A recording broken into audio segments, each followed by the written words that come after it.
Let's see if you watched the video there. If you go to transparency. Am I going? Okay, we're good. We're live. We're shaking, folks.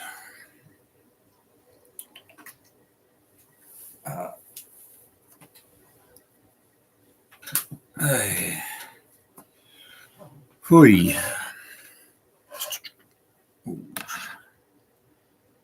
Hey, what chicken fellas? What chicken folks? Good to see you. We've got one person in the chat. All right. It's just going to be a general video. I'm just, instead of me recording and uploading, I'm just going to do the live stream and share what I feel and what's going on. If you want to know a bit more context, you can kind of go back. But I'm just going to start flowing here a bit. So essentially, I uploaded a video last week about the Ottawa police, essentially an encounter in front of the BMO, Bank of Montreal, downtown Ottawa. Excuse me, my voice is a little scraggly.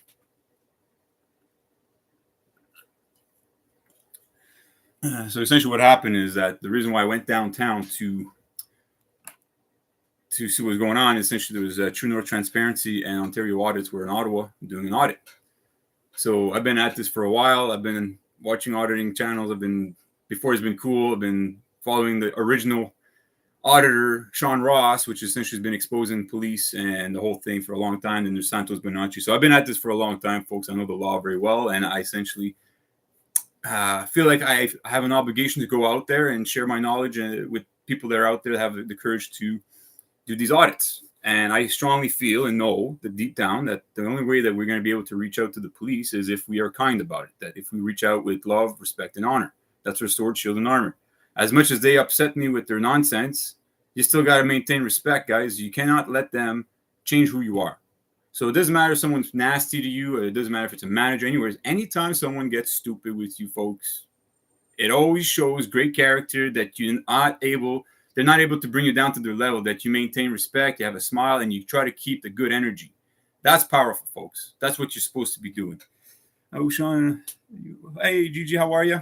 I'm doing all right. It could be better, but could be worse too. You know, a lot of nonsense going on in the world. But yeah, so essentially all I did is I went and meet them up, Rick, and I didn't get the Ontario Audit's name. But anyways, I've been following their channel for a while. I have a friend, Cyril Carroll, who's essentially been helping them out in some ways and communicated with them and stuff. And we're trying to essentially set up a community of police auditors here in Canada and the United States to work together, to work on a system, to understand our system of law. Because, see, there's a lot of people out there going out, like, they don't understand the law. I bless their heart, and I admire the fact that they're out there with a camera and trying to get the information and trying to show that there's a problem. But see, when you don't know the law very well, and then you go out there, put yourself out there, and then, boom, you get in trouble, and then you have to go to court, and then now you can't defend yourself. Well, what does that say? It's like, look at Chile de Castro, what's happened to delete laws right now. Okay, right now he's losing a lot of credibility because, and like, I hope not. Like, I actually, like, I want nothing but the best for that guy. I'm not trying to shit on anybody here. Like, so people understand, I always come from a place of love and understanding. I'm trying to help people maximize their success here, okay? And you're not going to do well if you go out there not knowing what you're doing. If you don't know the law symbolically, if you don't know the questions to ask, how to get police to eventually understand that what they're part of is a system of slavery, and then the fact that they don't understand their symbols means they don't understand the law and how you can checkmate them in that sense. But you're not trying to do it in a fashion where you're trying to bring them down. You're trying to bring them up. That's what you're supposed to do as men and women. Doesn't matter if you're law enforcement or anything. As human beings, you always try to reach out to your brothers when they're stepping in shit, they're being, ridiculous about something. You have every right to express and share that with them. So essentially, when we were doing the audit downtown, we were in front of the BMO, and Rick from TNT essentially, and I wasn't going to talk about this. I thought me and him were going to be able to resolve it. But see what he's done now, he's put up a video about what happened, and he's trying to disparage me, make it look like I'm some fucking guy that just shows up out of nowhere. Is that, I could school this guy when it comes to law, guys. Like, and I'm not trying to brag here, man. Like, Rick, you can't hold a candle to me, bro. Okay, for you to do what you're doing just proves to me more evidence that what you're doing is you're not about the cause. You're not out there to try to change the world in a good way. You're out there for yourself. Okay. As many people have said it about you, and I said, well, I'll see it until I see it myself. And I have a saying is I assume the best of people until they prove me wrong. Well, guess what, Rick? You proved me wrong about who you are. Okay. And by you doing this video and trying to disparage me, and I've seen some of the comments, they don't even know the context, okay, of what happened, saying that I talk too much or whatever. Look, if I'm talking with people and I'm sharing stuff about experiences and stuff, I'm in the background talking, and you think I'm talking too much, then go away, go somewhere else. But to think that, we're in the public saying that you're going to control everything, tell me who I can and can't talk to, dude, like we're going to have a problem. Okay. And I'm going to tell you, and I'm going to be kind about it. And I was being kind to him about it. I said, hey, dude, like, I'm just talking. And he kept getting rude with me, interrupting, talking down to me, then eventually started swearing at me. Well, I'm sorry. I didn't swear. I didn't call him names, didn't get irate with him in any way. And he feels like I was interrupting his audit. I wasn't interrupting nothing. He was done talking with the manager. She was being rude. And I was trying to talk with her and say my piece to her, say, well, listen, like, you shouldn't be calling the police because someone's simply filming in public.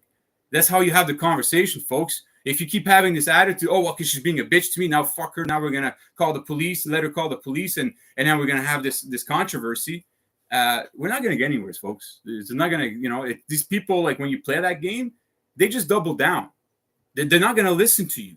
They're just going to create more controversy, and they're going to use the law, and then they're going to show, like, and it's not fun, guys, like to have to go through this shit. I'm telling you, when people lie about what's truly happening, about a situation, and then the police come on scene and then act and claim that what they said is truth without verifying the evidence, this is dangerous times, folks. And see, the setup that I did was awesome. Because see, my video, when you see what I've done, is I set them up in a good way, like showing that these cops, these police, don't have any qualifications to be police officers, let alone humans, okay? They're not even humane. For them to come on the scene, not say hi to us, they didn't even introduce themselves, okay? They didn't even tell their names, nothing. They didn't even tell us who they were with. Coming out and started making claims as if what the bank teller inside the bank said was 100% gold and truthful without verifying, seeing any evidence of what she's saying was a lie or not. But going as fact, statement of fact, and saying that we were criminally harassing her and all this stuff, all these assumptions and presumptions with no evidence of fact. See how dangerous that is, folks, and see how they come on the scene. Because see, they didn't even say hi to me. I said, hey, constable. I said hi to the two of them. I have the footage to show it to you. I was being very respectful. They ignored me. They totally showed no respect for me. And then later on, when I asked the constable about if that was okay, well, he actually admitted on record that he had a prejudice against us because he knew that he was called there for us. And that's why he thought it was okay to disrespect us, because he was called there for us. So we are the problem. So therefore, we're not consideration of any kind of respect, because they assume the worst of us. Got him on record, folks, on record, to show that, see, these police officers are not qualified to do the job they're doing, because they're going on people's feelings of what people said, and they're going to go act and violate people's rights because someone said, folks. That's not how the law works. If you go to court and you do that shit, the judge is going to look at you and say, well, where's your evidence? You're making a strong claim here, but you haven't provided any evidence of fact here, sir. So now you're disparaging a person, saying that they've done such and so, but you have no evidence to back it up. So now you're disparaging, you're actually defaming this person. But see, the police, they can do that on the public. They can go and essentially accuse people of doing something with no evidence of fact just because someone said. Just like that video I did about that guy in the park, because someone said he was throwing rocks at the geese.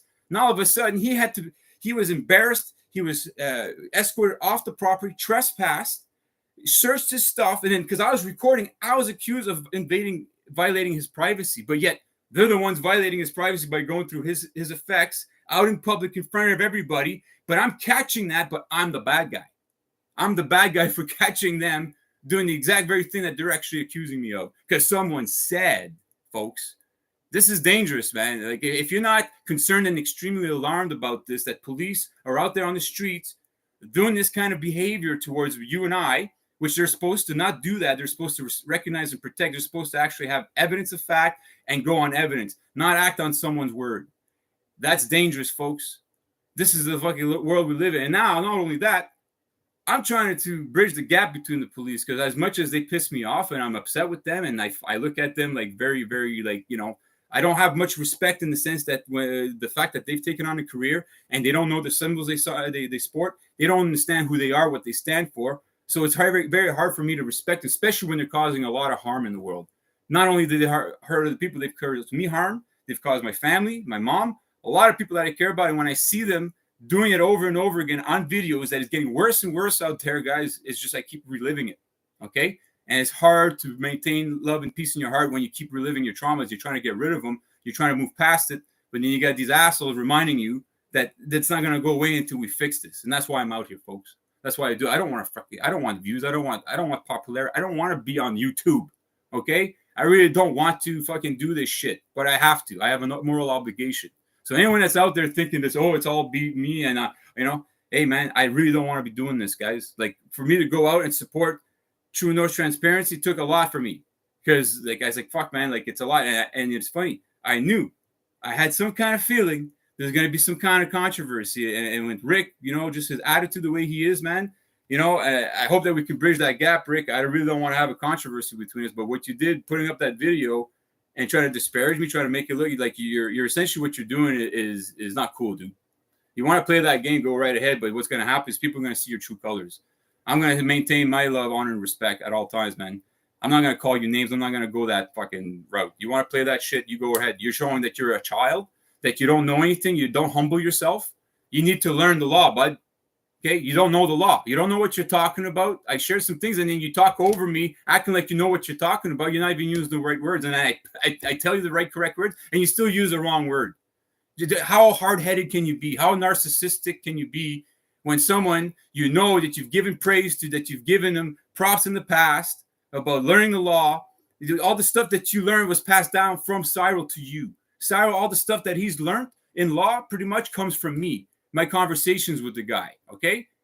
Because I try to explain these things to people is that, guys, you got to go in there with a head that you cannot be fucked with, meaning that anytime they try to antagonize you, try to take you outside of who you are, that's when they get you. As soon as you let them do that, boom, you're done. And that's why you need to know the law. You need to understand the symbols. You need to understand the history and understand who you are in this world, how they look at you, and also understanding what the role of the police and all this. That as much as we like to think that they're there to recognize or serve and protect us, really, the words that they use is always it's always reverse spiritual warfare. Whatever they say, it doesn't mean what they say. It's always a reverse meaning. They're always trying to trick you into stuff. So the same thing when it comes to the police. They've been tricked just as much as everyone else, if not more. They're the most enslaved people on the planet is the police. That's why people that are trying to be free, when we look at police, we get irritated because they represent slavery. They represent people that don't think much of themselves, that want to keep the rest of humanity down at their level.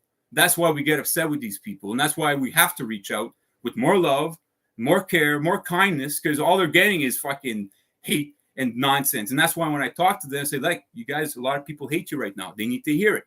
They need to hear someone like me that's there reaching out like a brother from love and respect to be able to reach out and say these things. If we come at them and attacking them all, they're not going to listen.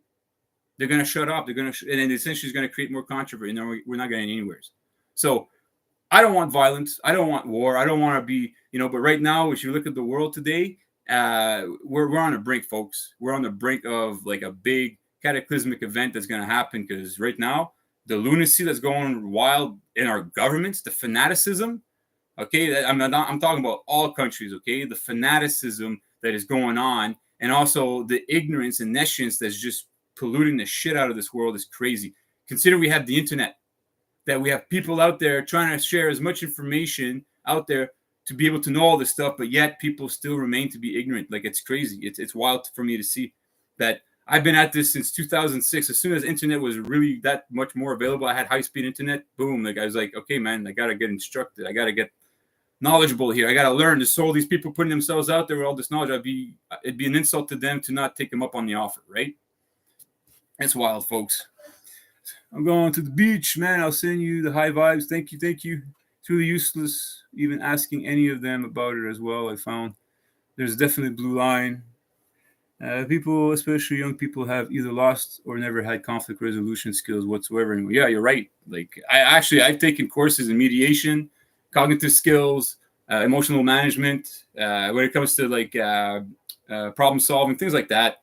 Read books on all sorts of shit like that. Like I've been at this for a while. Like when it comes to talking with people, I really try to come to a place of resolution. I always want to, like, as much as sometimes people can upset me, I always have to maintain my cool and say, no, like, we have a conflict right now. We really don't, we're not agreeing. Our emotions are a little high right now, but it's okay. At the end of the whole thing, we'll probably be best friends. This controversy is going to make us better people because of it, And that's how I try to look at it. It's like with my family, like my mom, we've had like controversies, my uncles, like stuff like that. From wild controversies, we've respected each other more. We understand each other more, just because we maintain that respect for one another, that we understand, like, as much as we are critical of one another, doesn't mean we hate each other and then we can't have the conversation.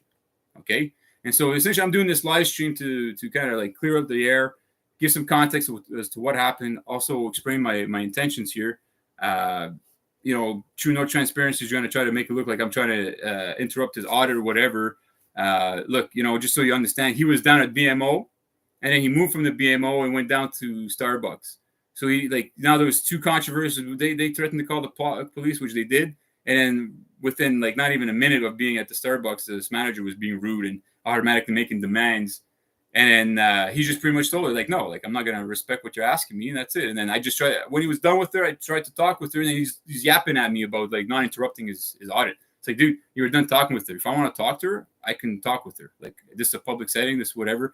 Like, it's not just about you, like we're all here together trying to make things get light of the situation, what's going on here. And also try to reach out that these businesses need to realize, they need to know. It's not just the police. It's not the police to go and tell the business. It's we as people to reach out and say, hey guys, Google, business to go around taking pictures of buildings, houses, stuff like that. You can't criminalize it. There's nothing. Like if I go on the street and I'm taking pictures of your house, there's no law. Like you can't do anything about it unless like now you're in your window. Like now I'm trying to go in. You can tell I'm going into your window, and then now we have a problem. But until then, if you have no evidence that I'm doing stuff like that, then you're not supposed to be assuming the worst of people, right? So these are the things, folks. Like we really need to go out there because one guy I've been listening to right now is Mark Passio. Definitely got to listen to this guy. I listened to him way back. And he's got so much like information, and he's like telling people like we got to be out there, we got to be boots on the ground, we got to really share this information and reach out to these people because they're the biggest problem. Okay, the police are the biggest problem in the world. I'm telling you, like they're essentially the ones causing and maintaining this system of slavery in place. It's always been them. It's always been all of our followers. It's always been the police. Have always been the people that are like the fucking people that don't think much of themselves, or they think too highly of themselves, one or the other. And they need to be humble. They need to be brought back to, okay, listen, guys, is the reason why you came to be a police constable is, you want to do the right thing. You want to be a pillar of the community. You want to be a leader. Well, you need to understand the law. If you don't understand who you are, you don't know what the signs and symbols you support and represent, then you have no credibility. It's just that simple, folks. It's just how it is. That's discreditable conduct. If you go around not knowing your symbols and someone from the public asks you what your symbols mean and you can't answer, that should be discreditable conduct.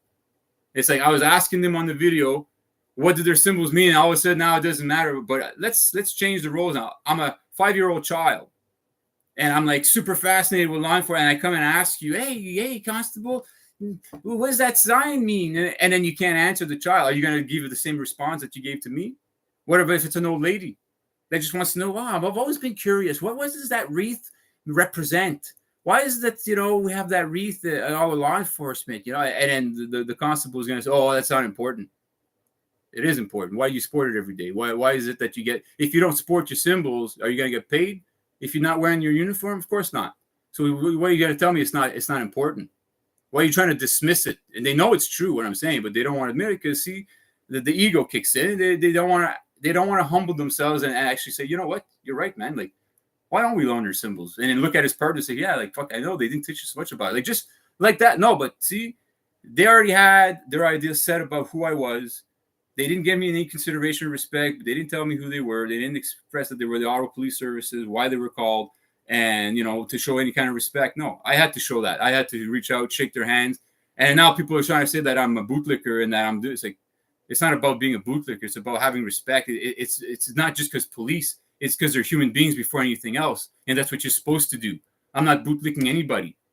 Okay? It's about having respect just in general with people common. But see, Rick, and some of the people that follow him, They think that it's okay to go out there and be controversial and then go and try to pick fights and cause more controversy than there already is out there.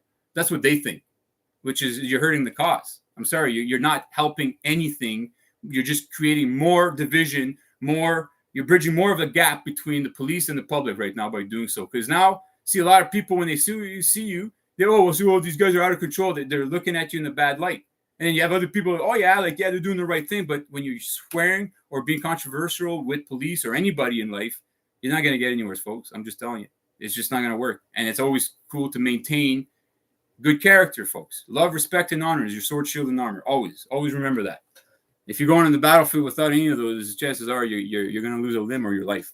So, I'm going to read some more comments. Young are not aware to bring about events for their benefits. Young are not aware that the universe conspires to bring about events for their benefit. Yeah, I agree with that. Nothing is random. Hello. Hey, Rodex. How you doing, buddy? Rodex, actually, he's friends with Sean Ross as well. He does interviews. Unfortunately, I don't speak German, so I can't understand some of the stuff. But, yeah. Anyways, we got to help Sean as much, too, because he's been at this for a long time, folks.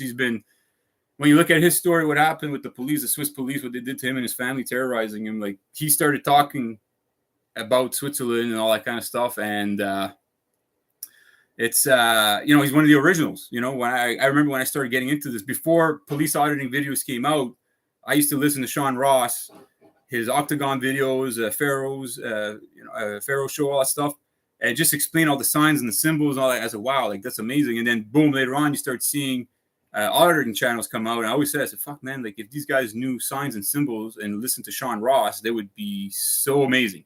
And that's what I want people to realize is if you're an auditor out there, learn the signs and symbols, learn the history of law. So when you do speak with the police, now you have an advantage that you're showing that, hey, man, I'm more knowledgeable than you. Like, you should just humble yourself and listen to what I have to share. And maybe you'll plant the seed for them to want to go and learn this stuff and look up this information, because that will make them better at their career. Because, I mean, as much as I'm critical of our system, it needs to change. Like, this is Holy Roman Empire bullshit, this slave nonsense, it's got to go. When you understand the whole system is that we've been taken over through corporate takeover.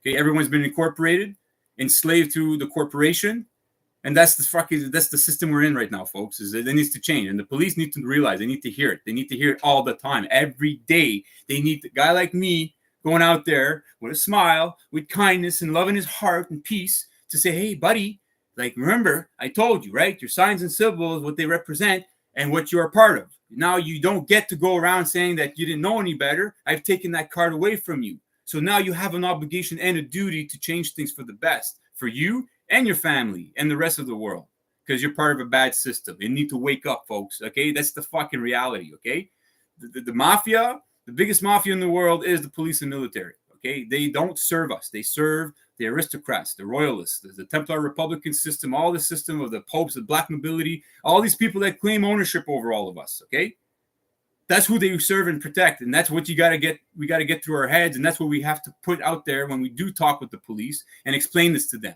The fact that they don't know their signs and symbols, they need to fucking learn it, and by learning that stuff, they're gonna know what they're part of, and then maybe they'll wake up and say, hey, you know what, man? Like, I'm not down with sporting these kinds of symbols. And once you start realizing that sporting symbols you don't understand is a big fucking no-no, that morally, like spiritually, on a spiritual level, that you have consequences and repercussions.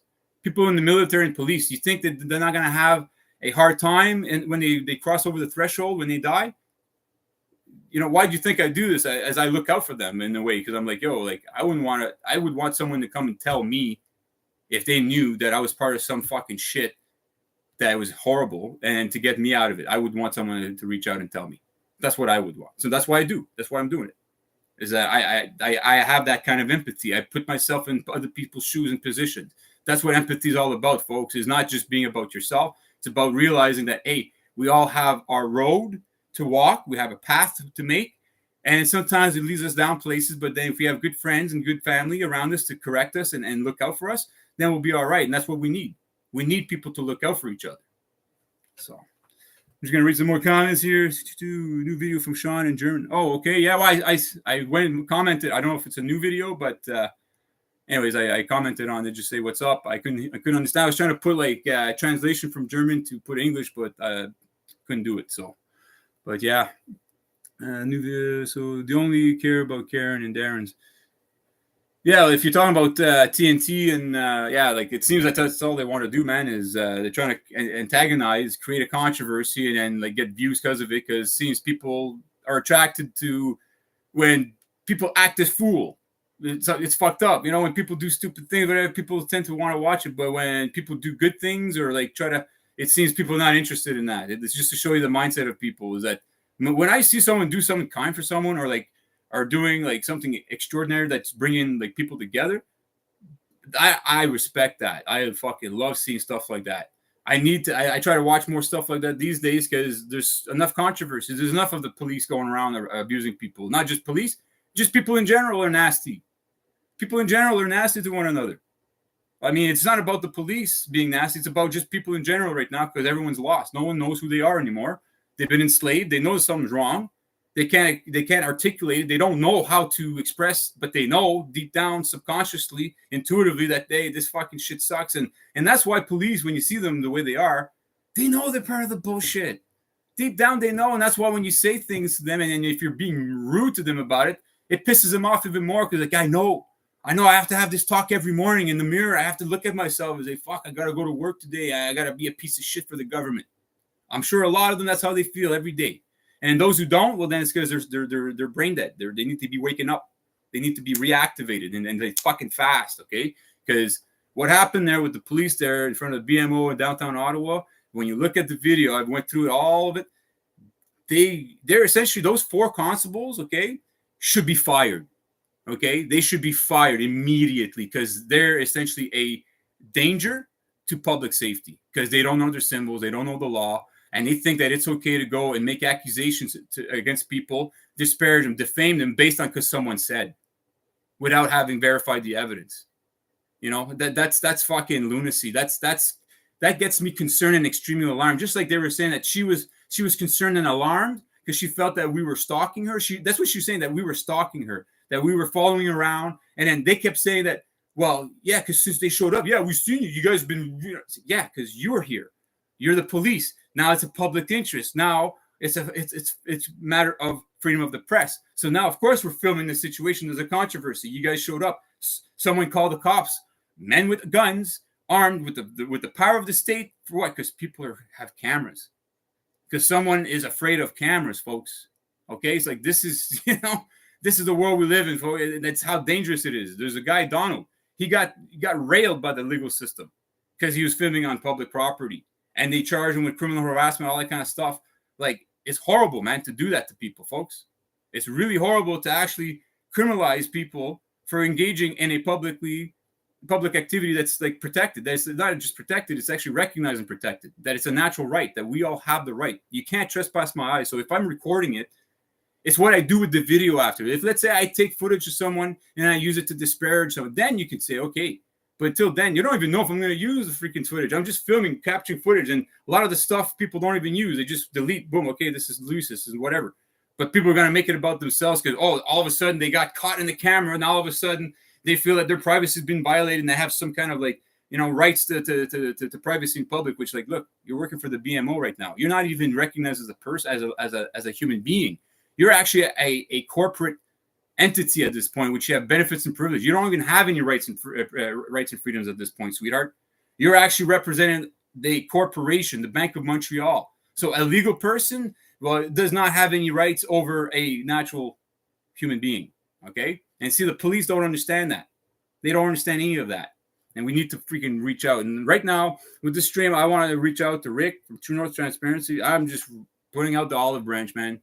Like, I'm gonna be here. If you want to continue this nonsense, Rick, of trying to disparage me and try to like get people to like, hate on me, whatever, you go right ahead, but you're not helping anything because I'm out here trying to help people. I'm trying to inspire people to learn the law properly. And okay, because there's a lot of clowns out there right now that are essentially hurting the cause. Okay. And I don't want to bring down Delete Laws because that's not what I'm trying to do. I admire Delete Laws. I think he's got a lot of courage. He thinks enough of himself to put himself out there. He's made his life about exposing the corruption, okay? And you there's nothing to hate on that. You cannot you have to respect Chile for that, folks. So before you start shitting on the guy and saying that he fucked up, I'm going to tell you, he's doing the right thing. But unfortunately, and I've reached out to him many times in the past, I tried to tell him, you're going to get hurt. You're going to get into a problem. You don't know the law as well as you think. And if you go to court and if you get a lawyer, you're going to hurt the cause because you don't understand the law. That when you go to court and you get a lawyer, automatically they look at you as dishonorable. They look at you as a person that cannot handle his own truth, that you can't speak his own truth. Chile, all he had to do, he had to shut his mouth, just show that he's fucking cool as fuck, that he's not as out of control as he is out there, because he is. When you're talking to cops the way he is, man, I'm sorry. Like, I know, like, sometimes people, it's not going to help, folks. I'm telling you. When you start calling them piggies and calling them names and stuff like that, you're not going to help anything. You're not going to reach out to them. You're just going to get them to double down, because that's in the mindset they're in. When you deal with children, you're going to get them to double down. You have to be the adult and show compassion, love, and respect to them, and say why, and here's where they're fucking up and how they're going to be liable later on. Explain to them that, hey, you have surety bonds. That now people are learning how to go after your surety bonds. That's essentially there. So you make sure that you respect at your side of the bargain, that your obligations are fulfilled. And if you don't, then I can go after your surety bond and make you accountable. So people are learning this stuff right now. And if you keep going around violating people's rights, well, guess what? If you have 10 people going after your surety bond, you're going to have a big problem. You're becoming a liability, and then you won't be able to be hired anywhere. Okay? So this is what we need to do, folks, is that this stuff going on the street, talking, and okay, that's awesome. We know, that the police don't know what they're doing. We know that they hire anybody these days, that they're hiring people that don't think much of themselves. Okay, we know. Now it's up to us to show the solution, and so that, hey, well, we want to be your ally. We're reaching out like a brother. And if you don't want to understand the brotherly love thing, then we're going to show you other ways to hold you account. But we don't want to go there. Okay, we want to go the brotherly side. Okay, we want to be brothers and peaceful and essentially ally, so we can work together as a community and essentially bring down the corruption in this world, the fanaticism in our government. Okay, because that's what it is, folks. Fanaticism.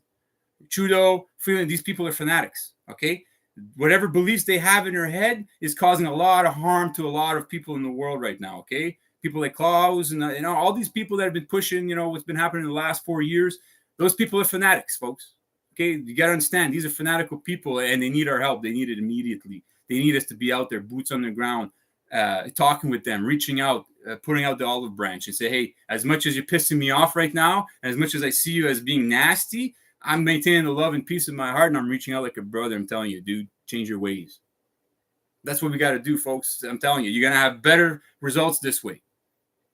That's it. That's all. Man, that argument with Rick was hard to watch. Really didn't expect that from him. No class. I know. And then it's funny because I read some of the comments. And I was like, okay, man, like no one's going to look at this like I'm the problem here. But yeah, the people that see like his cult of personality, right? Instead of being loyal to truth, they're loyal to Rick, to his channel. And they think that it was okay for him to talk to me the way he did. But he it's a public sidewalk. You're auditing. It's all good. I could have just been some random guy in the street. Well, you would have told him to not talk to the manager.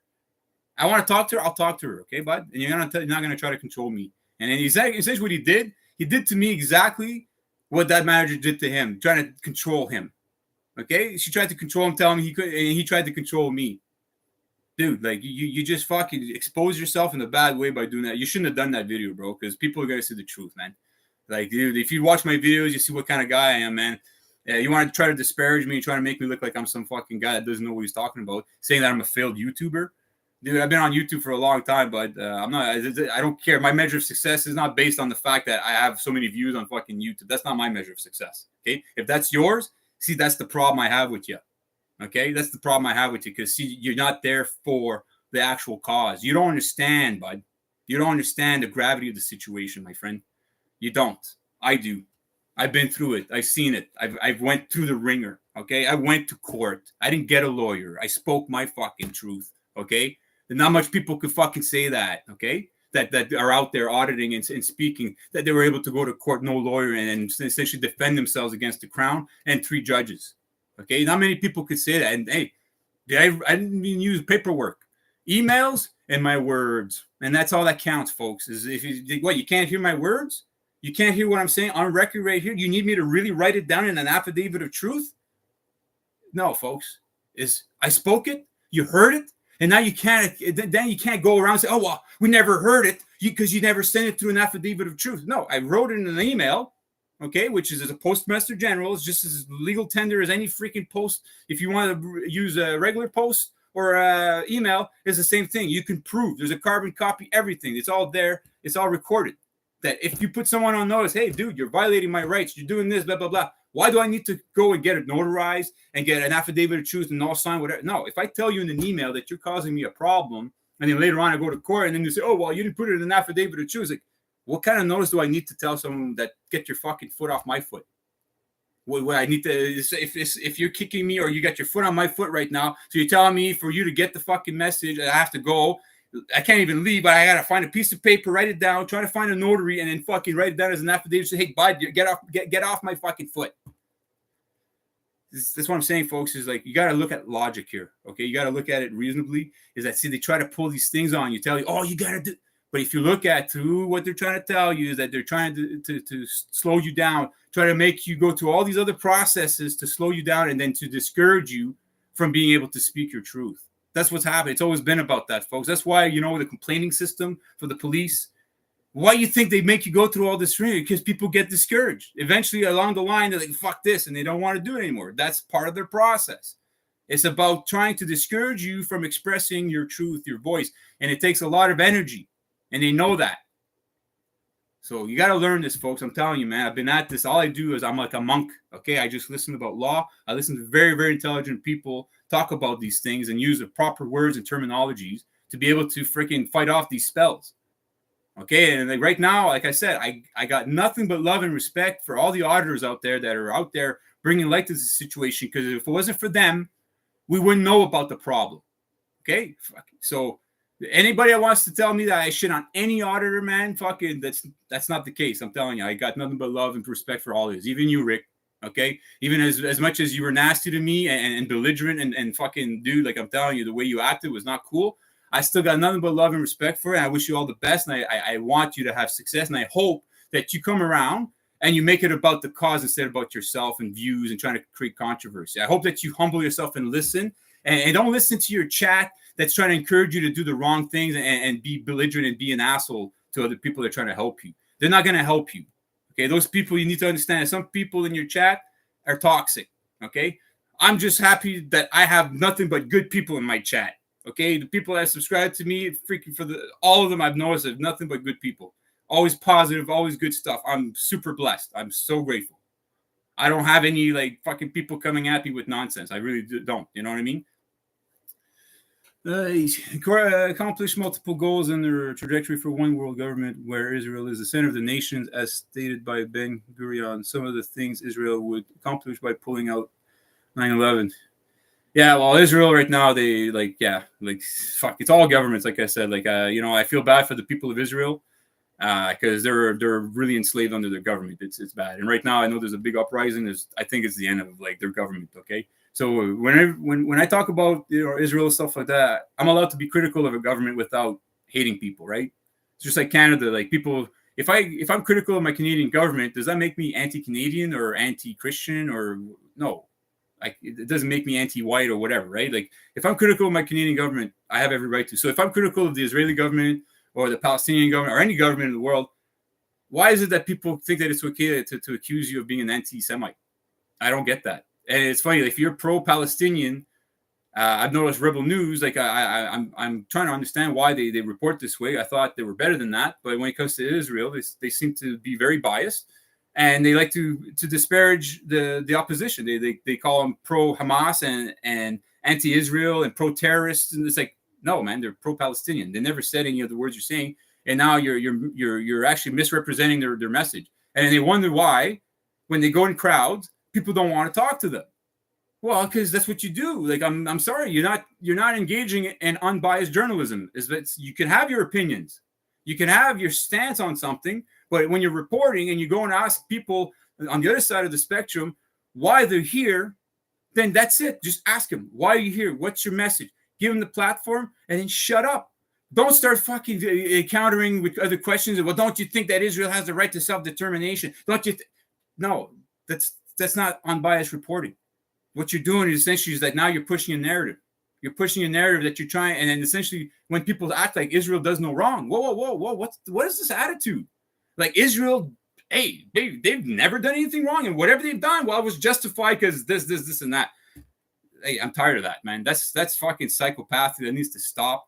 You know, like I said, I got nothing but love for the people of Israel, the Jews, all that stuff. Like I don't hate any religion. I don't hate anybody. Okay, like I said, I like to assume the best of people until they prove me wrong.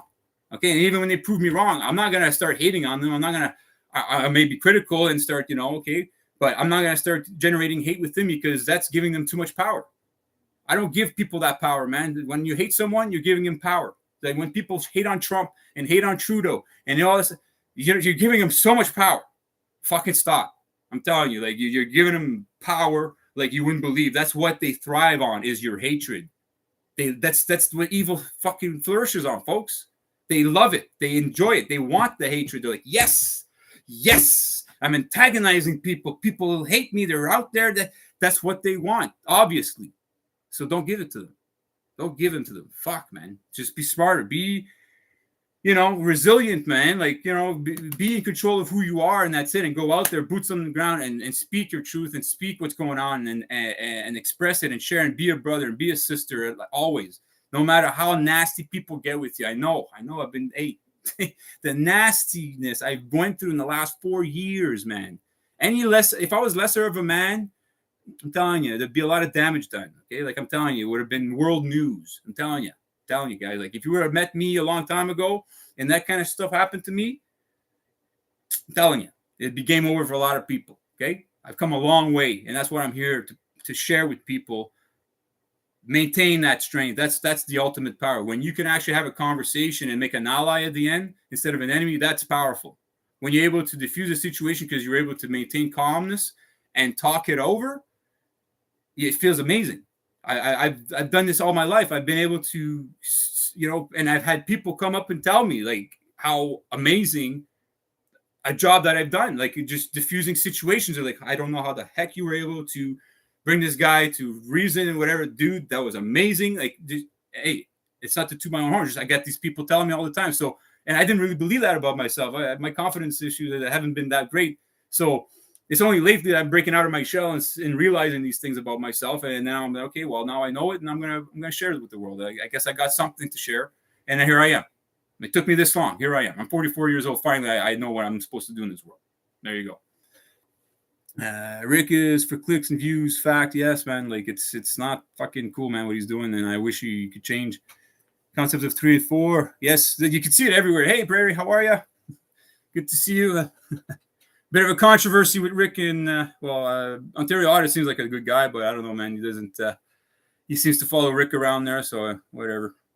Jason Boaz, James Bond, Jason Bourne. Yeah, well, that video, man. I always share that with people about Jason and Boaz and the pillars. Even like you look at X, Twitter, you see it's Jason and Boaz, the black and white pillar is just in the X form. It's Janus, essentially referring to the many-faced God. That's what they worship, man. Compass and square, yeah, you can see that on our Ottawa logo. You'll see that you see the circle, and then you have 3 lines going with it. So we have the concept of 3 and 4. So we have altogether 4, but then the 3, whatever they're fucking called there. It's like 3 6s roll into 1 pretty much. Prayer is Rick, why holding police accountable is not down his alley. Good to hear you. I totally agree about Rick. What a change. Yeah, like, that's like, and I wasn't going to say nothing. I was hoping that we could have talked about it, worked things out, and just, but he did a video. I just watched it. Then that's why that's why I'm doing my video. All week I've been kind of like, I want to follow up with the police and then the Bank of Montreal. I want to do a phone call. I'm going to record it, or I may just do a live stream of my conversation with the Bank of Montreal about what happened, and also with professional standards and explaining it. And like, hey, like when I said, I'm going to send them the video and tell them, hey, like your constables failed. So like they fail on so many levels. Like that video should embarrass them. right now. If they know what they're doing, okay, if they know the law as much as they claim to fucking know it, they should be embarrassed by this video right now. The fact that they came at us the way they did and not introduce themselves and be unprofessional, and then also make accusations the way they did, and make it as a statement of fact that we were there criminally harassing these people. That's their word was gold, and that was truth, and the whole truth, and nothing but the truth. So help them God. And we're the fucking problem here because we're filming on the corner. Yeah, it's crazy. And when you look at the video, like if you ever go to TNT, True North Transparency, I encourage people. Hey, I would never tell people to not go to someone else's channel. You know how childish that is. You know how childish you have to be. How much of you're showing how much of like really you lack intelligence when you do that, and it shows that you're still in the fucking schoolyard. Okay, that's what it says to me. That you're gonna tell other people, although because you have a fucking a controversy now, all of a sudden now let's just disparage someone and not even deal with them, and like go as far as, hey, don't even go check out his channel. I still appreciate what you're doing, Rick. I just hope that you do it differently, and that you listen, that you actually listen and learn the words and terminology that to be able to hold them accountable, to put them in check. Essentially, it's just, hey, all you're doing is you're going there, you're bringing light to the fact they don't know the law. Great. Okay, but now there's no consequences for these people. They're going to do it again. Whereas if you follow up and say, hey, you call professional standards and you reach out like a brother, now you're showing that you're going the method of like trying to mediate, because that's what you're supposed to do in law. You're not supposed to go bring someone to court right away. You're not supposed to try to sue someone right off the bat. You're supposed to give the other man or woman the opportunity to act honorably, that if they've caused you harm or injury, that you give them the chance to show to them that they've caused you harm and injury, that the evidence is there, and now they have the chance to offer remedy to you. That's what you're supposed to do, folks. And if ever you go to court and you go in front of a judge and you didn't go that process, the judge is going to look at you in dishonor. Okay, that's how it works. I'm telling you. Like, I'm sharing with you, this is fact, 100% verifiable. Okay, it's all about love, honor, and respect, folks. You got to maintain it at all times. In the courthouse, all times. Okay, you don't do like Chili what he did on the street, yapping like he was, blah, blah, blah, and then boom, in the courthouse, all of a sudden now he's being, and then all of a sudden now he's turning his tune, now he's crying, and he's his head down, he's acting like a fucking, like, I felt bad for the guy, like, I really do, man, like, to be in that position, I know it's scary, it's a scary fucking situation to be in, and I got nothing but love, and I show him all the best, and if I can help him, I will.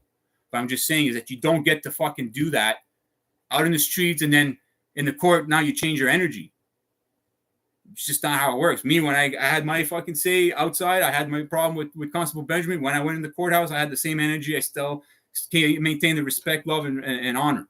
And I explained it, and I said, "Hey, man, like this was going on." And I even told the Crown, I said, "I'm trying to avoid embarrassment for you guys.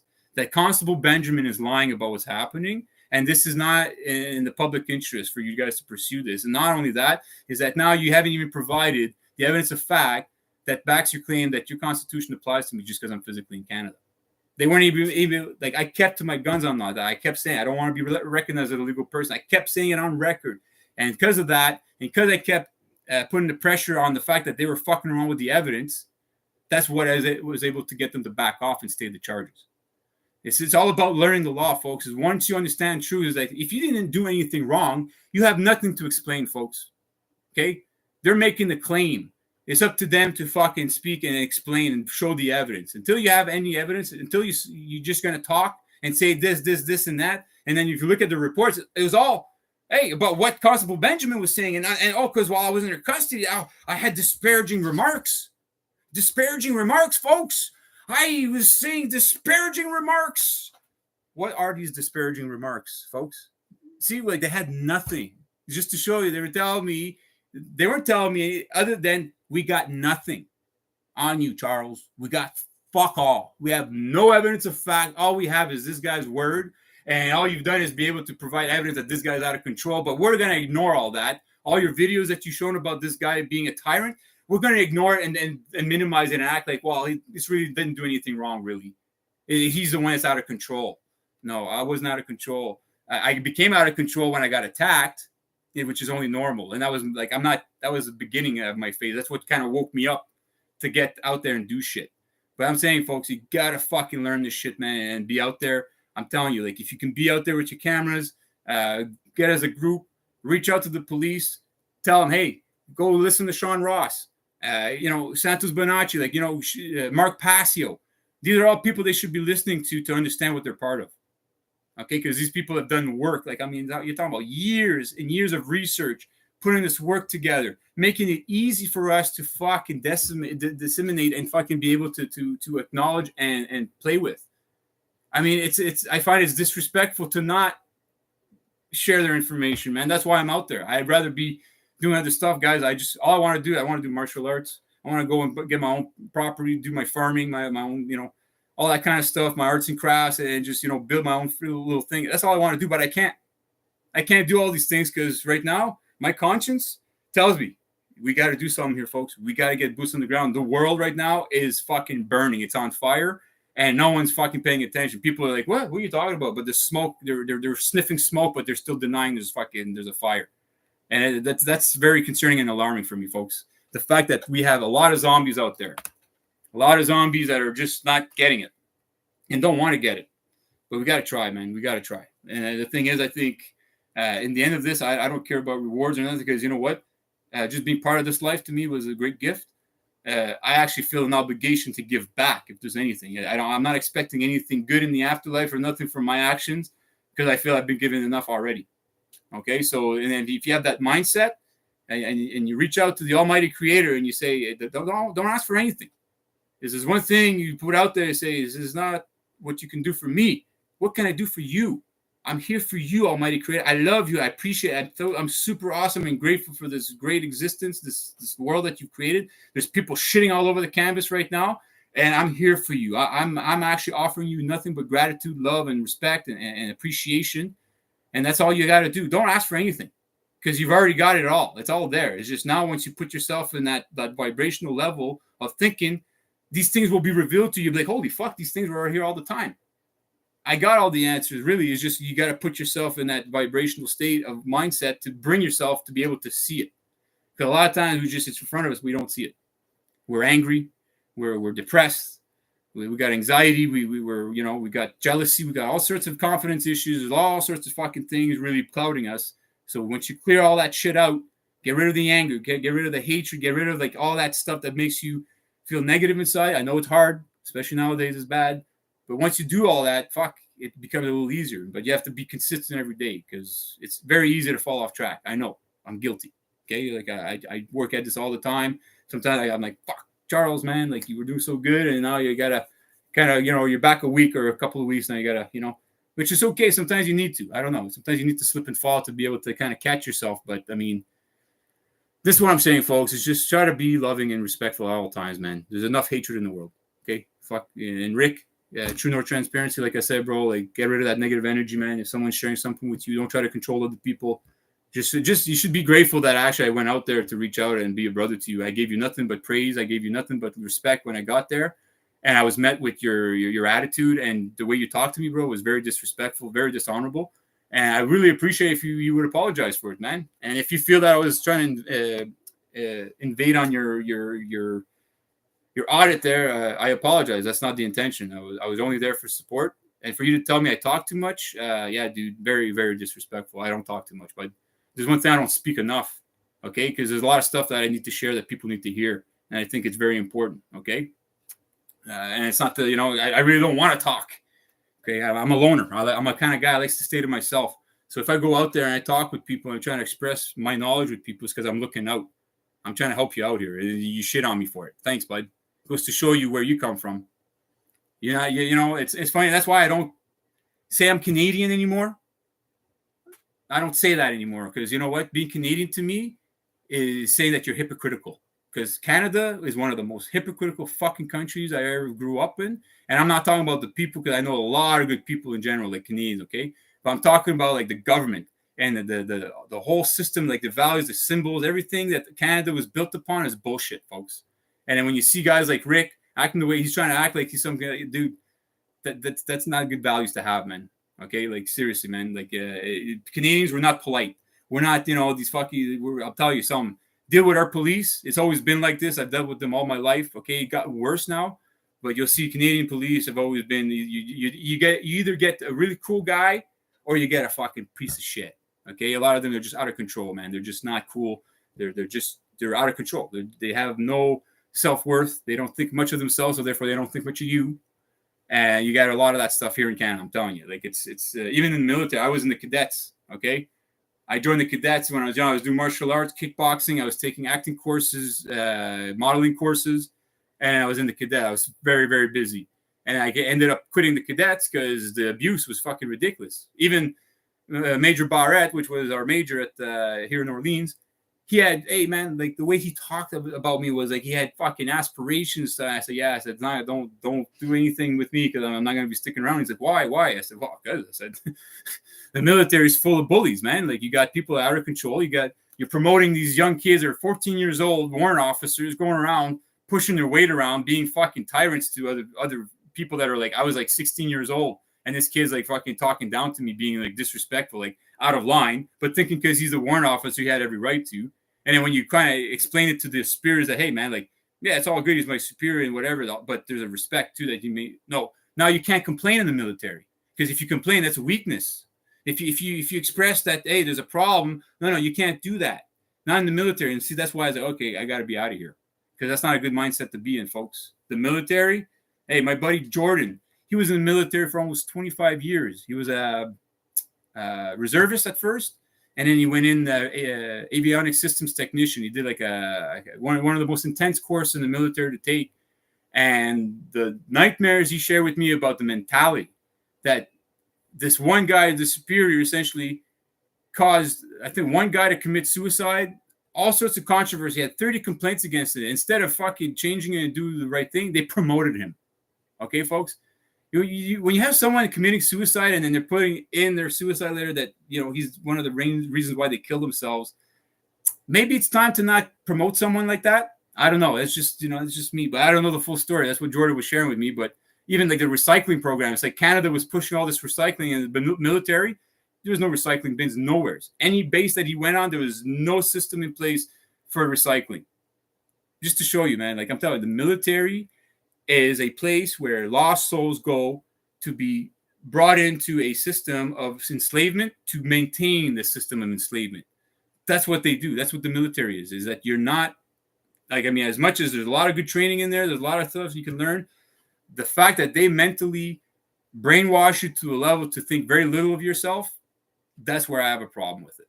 Okay. And that's why, like, I respect people as human beings, number one, always. That I'll never, before you say you're Christian, before you say you're Canadian, anything like that, I'm going to treat you as a human being, as a brother, as a sister, first and foremost. And that's the respect I have. But as soon as you start taking careers in police and stuff, then my respect kind of diminishes, but I still maintain respect because you're a human being. You just made a bad decision. That's the way I look at it. So that's why when I talk, so people understand that, when I'm critical of people, I have no hatred to them. If I say something, it's not to put them down. It's because I care about them. Okay, I do. I actually do genuinely fucking care. Okay, I care about you and your family. And because why? Because if you're a burden to me or anyone else, you're a burden to everyone else. I don't want you to be a burden to yourself, because then if you're all the best that you can be in life, then I don't have to worry about you. Right? And no one else has to worry about you. Just like me, if I can be the best that I can be and not be a burden, that's what I work and thrive towards. I take care of my health all times. Why? Because I don't want to be sick later on and have other people that, want to enjoy life have to take care of me now. That, oh, Uncle Charles can't get up because he's been fucking eating too many potato chips. And now he's really in bad shape. And now, I have to help Uncle Charles to go take a shit now. Every fucking how many hours. I don't want to be that guy. Okay? And God forbid it happens, despite all my effort, well, then gladly I'll have people around, but I'll do everything in my power to not be a burden to my brothers and sisters, to the people around me. And that's why we have an obligation and duty, all of us, to reach out and do something. Because right now, we're all fucking burdens to each other because we don't know who we are. Okay? And that's a fact. Now, if you guys want to listen to someone super interesting, man, okay, a lot of my stuff that I get, inspiration from, Paul Enslaved. You got to listen to this guy. And I know sometimes people can't fucking listen to him because he's pretty, intense at times, but I'm telling you, you need to listen to what he says. He's got some valid information, super great information for you to listen to. And he's right about what he's saying. And what he talks about Chile and stuff, he's on the money. He's on the money. So let me just read some comments here. Sorry, I'm just kind of going off. I just wanted to do a live stream to kind of do a little follow-up there. So Let's see. 007, the Solvay Hut and Matterhorn Mountain in Swiss on. Okay. I don't know what that's all about. Maybe elaborate a bit there, Rotex. Okay, good to hear you. I totally agree about Rick. What a change. APC auditors, good to see you. I called Rick. I have a video phone calls, body cam footage, and pure corruption, and he said it's not down his alley. I'm done with him, really, eh? Yeah, I don't know, man. Like, it's, you don't watch Chile anymore, eh? I encourage people to keep watching it. I think he's going to learn from this. And if he has people reaching out, like, to just kind of, like, give them their heads up that, hey, man, like, it's, hey, man, you can fall in life. You can make a mistake. It's just, it's how fast you get up after, right? So if he continues after, I hope he doesn't feel embarrassed. I mean, I know I could understand if he does, but don't feel embarrassed about it. Just, fucking get up, get out there, and just learn the law better. And then, when the problem comes out, you go in court, you stand your ground. You don't get fucking lawyers. Like, especially the lawyers he got, they didn't fight for him, man. Like, there's so many things they did wrong. I'm like, wow, like, they're not even worth their fucking, whatever you paid them was too much. If you paid him $1, he paid 99 cents too much. Okay? Because they're not worth a penny, not even fuck. And that's the thing about these lawyers, man. They're not worth the fuck. They're actually treasonous. I'm sorry to say it, but that's what it is. It's when you go and get a lawyer, they're turning you over, man, to the Holy Roman Empire. They're conspiring against you. That's the facts. And like, fuck. That's why you don't get lawyers. Don't get a lawyer. Or if you get a lawyer, you hire him and say, but you're not going to represent me. You're going to work for me. You're going to be on my team. You're going to help me. You're going to advise me. I'm going to hire you to advise me. And that's what a lawyer should be really doing. As a lawyer should be actually coaching his client to speak for himself. If he's really out there to help you, just like any brother and sister out there, if he's out there to help you in life, he should teach you and share with you how to speak for yourself. That's what we should learn all the time, is how to speak your own truth, that how to defend yourself when someone makes an accusation against you. Things like that. These are things that we should all learn, but they don't teach us stuff in school, and they're supposed to. That's the fucking thing about it, too, that when you go to court, they'll act like, oh, well, you're this and that because you're not going to court. You don't know the process, and you're disrespecting the court. But it's like, yeah, but you guys are under obligation and duty to teach us this stuff, and you didn't teach us. You did the total opposite of what you were supposed to. Not only that, your constitution, the very constitution that you drafted, is deceitful because it's like talking to two different kinds of people without telling you. And if you don't know this, then you don't know what you're talking about. And then you go in front of a judge, and then now they look at you dishonorable, and boom, they're throwing the book at you. You see the bullshit? Like, how is that cool? That they're setting you up essentially to fail. That's what they're doing. It's like, how is it they're going to trust a government, a system that's claiming to recognize and protect human rights, but yet doesn't even teach you about it and show you how to defend yourself and how to be the best that you can be in life?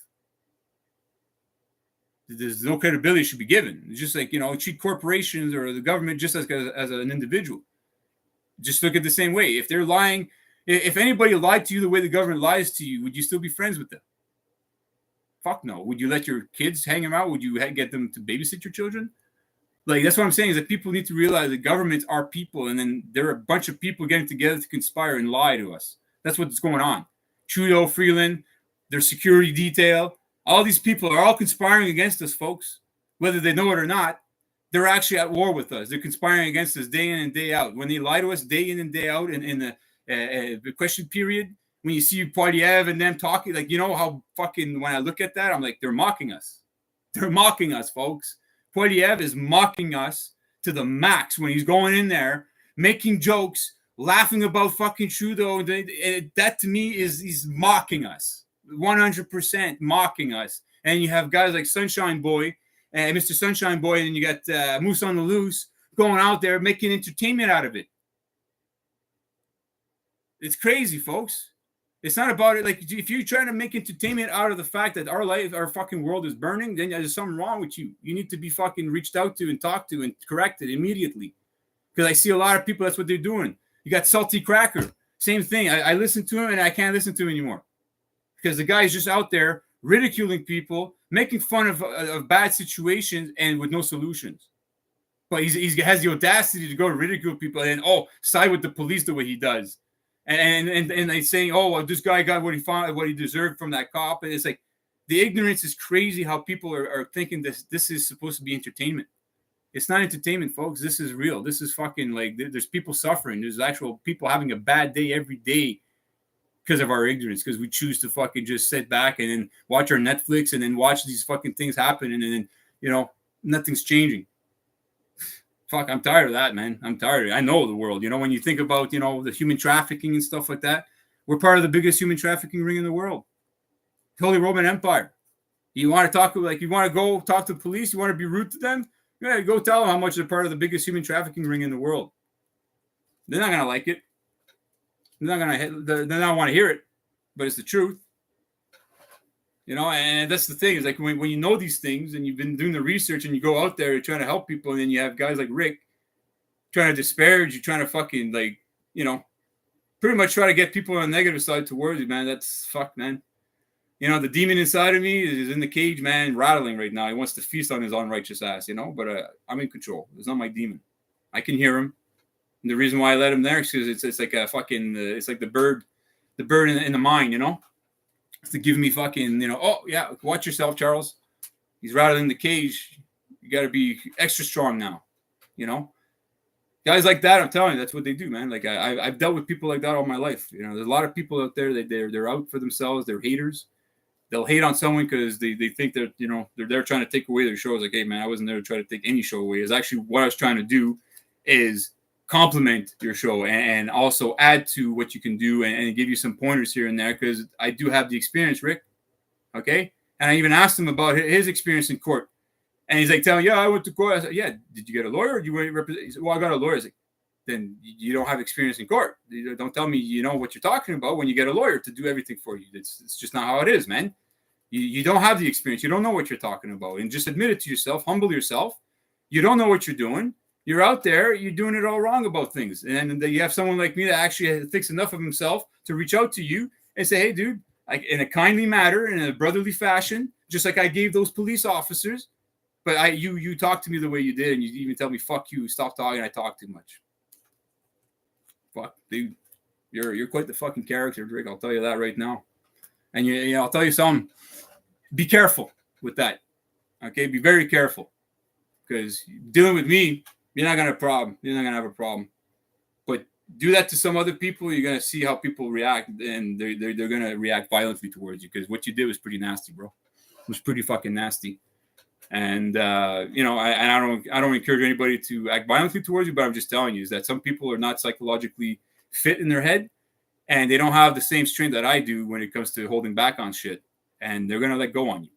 Okay, so be very careful, Rick, with that stuff when you start being like that. And not only that, with police too, because you keep having this confrontational kind of attitude, you're gonna fall on one cop, one tyrannical piece of shit that is just gonna try to make an example out of you, bro. And that day would be a sad day, because if he discourages you from continuing doing what you're doing, that's not gonna be good. Because I don't want you to stop, Rick. Actually, I want you to continue. There's one thing I think in some way, as much as you're doing it wrong, in my opinion. And I'm happy that you're out there anyways, because you're getting attention anyways. We're getting the human attention. So I'm not going to be that guy that's going to be, because I have some kind of little controversy with you, that I'm going to try to tell people to not watch your channel. I don't play that game. I actually want people to watch your channel, and hopefully that they reach out to you and tell you, yeah, dude, Rick, like, humble yourself, man. That's where I really want the most for. That's it. Okay. So nothing but love for you, bro. I wish you all the best, Rick. Hope you have a change of heart. My door is always open. Always open. Okay, so anyway, that's what I have to share. Let's read some more comments here. Sorry, don't watch Chile anymore. They had nothing. You're right. Exactly. They had fuck all. Yes, right. You have a tattoo. You got a tattoo done, PC Audits? One foot in front of the other. Yeah. Will they be content when the coming digital ID and universal control grid becomes a reality? Yeah, exactly. That's the thing, right? My uncle, he deals in Switzerland. That's the other thing. Like, people don't realize, like, I got a lot of insider information. Like, it's, like, he's been dealing with Switzerland for almost 20 years. And it's funny because when he was dealing with Switzerland, I was on Sean Ross. Like, I was listening to about Switzerland, like you wouldn't believe it. And then I found out my uncle had he was staying in Switzerland for a while, and he was dealing with the Freemasons and stuff like that. And all of a sudden, he's like, I'm hearing all these things. Like he's working on this big deal or whatever, you know. And if you ever look up this guy, is Comte Pierre Michel Combaluzier. This guy, he's a French dude, big money. He's part of this Napoleon Trust thing. And my uncle was doing dealings with this guy at the time, whatever. So this guy's like a big fan of Napoleon. I think he's in the descendant of Napoleon. And so, you know, if you understand these people, the Freemasons and all that kind of stuff, they're, you know, if you listen to Sean Ross, pretty much that's what was happening is I was learning this stuff through Sean Ross and then learning that my uncle was dealing in Switzerland. And so when I spoke with my uncle, I was telling him about all these kinds of stuff and then like about, you know, human trafficking rings in the world and all these stuff. And people in my family used to think I was crazy, man. Like people, I was like ostracized. I lost a lot of friends. I decided to like, you know, I didn't give a fuck anymore. I was like, dude, like this world is fucked and I'm going to find out how to unfuck it. And learning all this stuff. And then it's like now when you see with Trump coming out and all this stuff, well, all this stuff I already knew ahead of time. I already all knew this stuff. So, you know, I was on board with this Trump thing because my uncle was like saying, okay, well, you know, he's going to come in, he's going to, you know, change everything, blah, blah, blah. All this stuff is going to be happening. I'm like, okay, well, if that's a good guy, that's the case, then great. You know, like I'm all for it. Let's give him the benefit of the doubt. Hey, you know, I don't know. Well, it turns out Trump is not our friend. And I understood that a long time ago. I don't have that cult of personality nonsense when it comes to my family, anybody. I'm loyal to truth. Okay. Like if you're not bearing truth and you're not, you know, holding it properly or whatever, then I'm not going to be loyal to you anymore because you're going off the path. So Trump went off the path big time on so many levels. If people understand anything, Trump suspended the Constitution. Okay. FEMA has all the power now. Biden and all that stuff. It's not Biden. That's all act. It's all fucking smoke and mirrors, folks. You got to understand how they operate, these people. Okay. If you understand who they worship, Janice, which is all about fucking, it's funny as I say Janice, who had 9 viewers and 11 likes, 9/11. It's at 111. I'm synchronetic, folks. I'm on top of shit. I'm telling you, like, fuck it. I'm telling you, these guys worship Janice. They all about controlling the opposition, things like that. Once you know that, then you have to assume at this point, like, you know, I said, I assume the best of people. Yeah, I assume the best of people. But at the same time, in this meta that we live in, you kind of have to assume also that people are scum, that their chances are that they're going to disappoint you. So you got to look at it and say, okay, well, until they prove me otherwise, but still have in the back of your head that they can disappoint you, that they can do shit that's going to bring out their true colors. And all of a sudden, you can't let it devastate you, right? If someone all of a sudden is not who they say they are, you know, a lot of times we get devastated. We kind of get down, especially when we're meeting someone, we get into a relationship, and all of a sudden the girl's not what you thought she was and whatever. It kind of devastates you.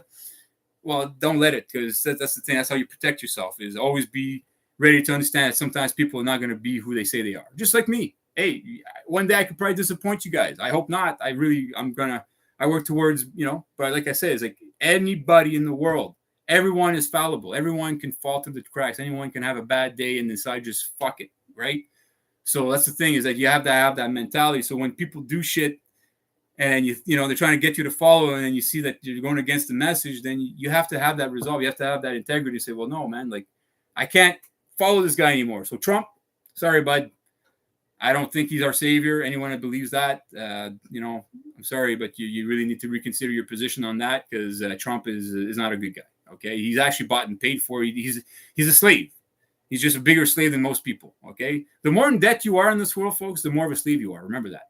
Okay, the more that you have money in your account, because the money that you have from the bank, it's all property of the bank. It all belongs to them. It's all actually debt instrument. It's not value. So see how the world we live in is all upside down, folks. Is that, you know, how is it that a corporation will do all sorts of bad things, right, but maintain its value? But then as soon as it does good things, anything that's, you know, but then it loses its value.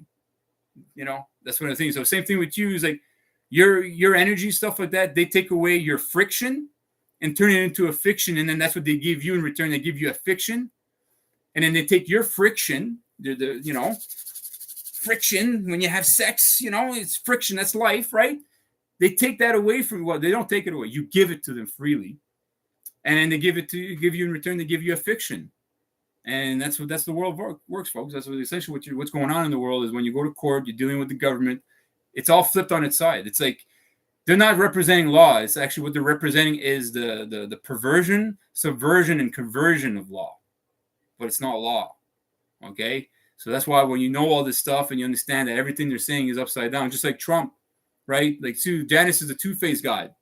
When he speaks, he's double speaking all the time. He's speaking to one crowd, he's saying certain words, but then because you understand the coding and all that stuff, then he's speaking other words that if you understand what they're talking about, then you say, it's like you'll notice Trump when he does a lot of stuff, like when he met the Brazilian president, you notice they exchanged jerseys. Okay, so you'll see there was symbolic. There was a message being portrayed there. Is that so Trump gave the Brazilian president a jersey had the number 9 on it, and then he was given the jersey had the number 11, so 9/11, which is Janus. It's all referring to their many-faced God, the God of all gods, all that stuff. So that's what I'm saying, folks, is that they're playing us. We're being played on so many levels, and once you understand the spells are being played out there, you see through the code, you become like fucking Neo in the Matrix, and you see, like, okay, yeah, just like the Canadian flag. You got the fucking pillars. It's the doorway. It's Janus. So it's all about 11, the doorway, threshold. It's all about transitions. Everything in life, you enter a new room, right? Right now, I can leave my room, and the energy is going to be different. As soon as I leave my apartment, right away, I notice a big change in energy, the pressure of air, everything. This is a big change, right? So the same thing is like as soon as you enter the courthouse, you're changing. You're going through a threshold. You're entering into their Holy Roman Empire, their Curia, under Janus, under their God. And if you don't know that, well, then that's on you, right? That's the way they look at it. It's like, well, you're the one that's foolish enough to enter here. You shouldn't have entered here if you don't know what this place is. You shouldn't have been here in the first place. But here you are. Now you're mine. Now we're going to fucking have our way with you because you don't know.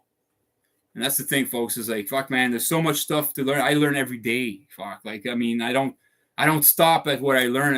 Every time, like, I've been listening to Sean Ross for so many years, and there's a lot of stuff that he shares, and I'm like, holy shit. And then I find out, oh, fuck, he wasn't 100% correct about that, but he wasn't wrong. But hey, like, there's something missing, but here, something's complete here. I don't shut off to it. I don't go, oh, okay, well, it goes against what Sean said. No, it's like I look at all the information, and I see what's consistent. And I try to, hey, man, if someone's wrong about something, I'll give them the respect and tell them you're wrong, and here's the evidence. Just like if someone fucking shows that I'm wrong about something, please show it to me. Don't tell me I'm wrong. Show it to me. Show me the evidence, and then I'll be appreciative. And I'll be like, thank you. I want to be proven wrong.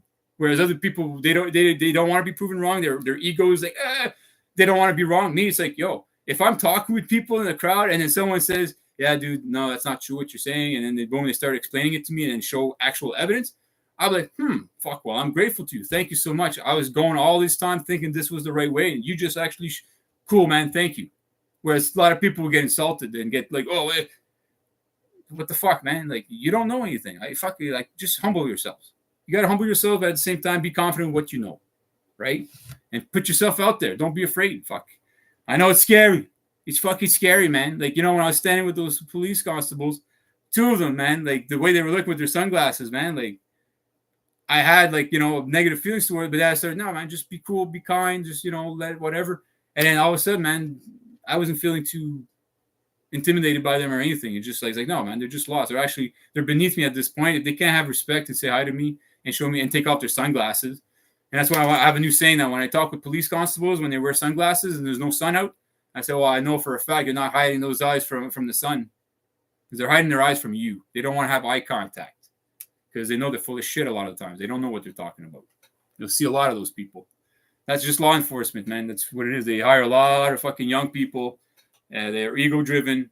They're out there. They're fucking got a lot of spunk, and they're trying to prove themselves. And then they peer pressure in there. Fuck, dude. Like, trust me. Like, you try to change the police, no, you're not going to change anything from within by yourself. You need numbers. So it's because it's an ego-driven fucking environment. Very insecure people. When you have people with guns and violence and monopoly on violence, but yet they don't know much, it's a ticking time bomb, folks. It's egos. It's a battle of the egos, and all of a sudden there's going to be danger. You don't want to be around these people. That's why I don't go to parties where people get drunk. I don't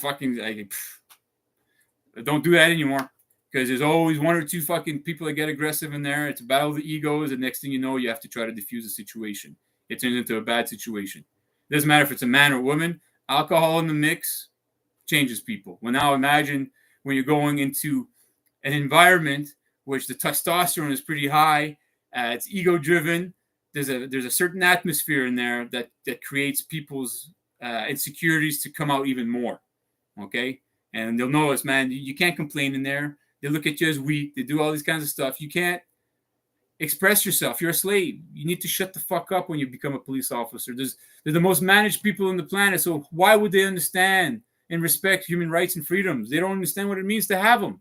They never had it in the first place. They never had any appreciation of what it truly means to have human rights and freedoms. They haven't been taught. They've never experienced it or lived it. But yet they're going to put on a uniform with sporting symbols they don't understand, going out there thinking they're going to do good.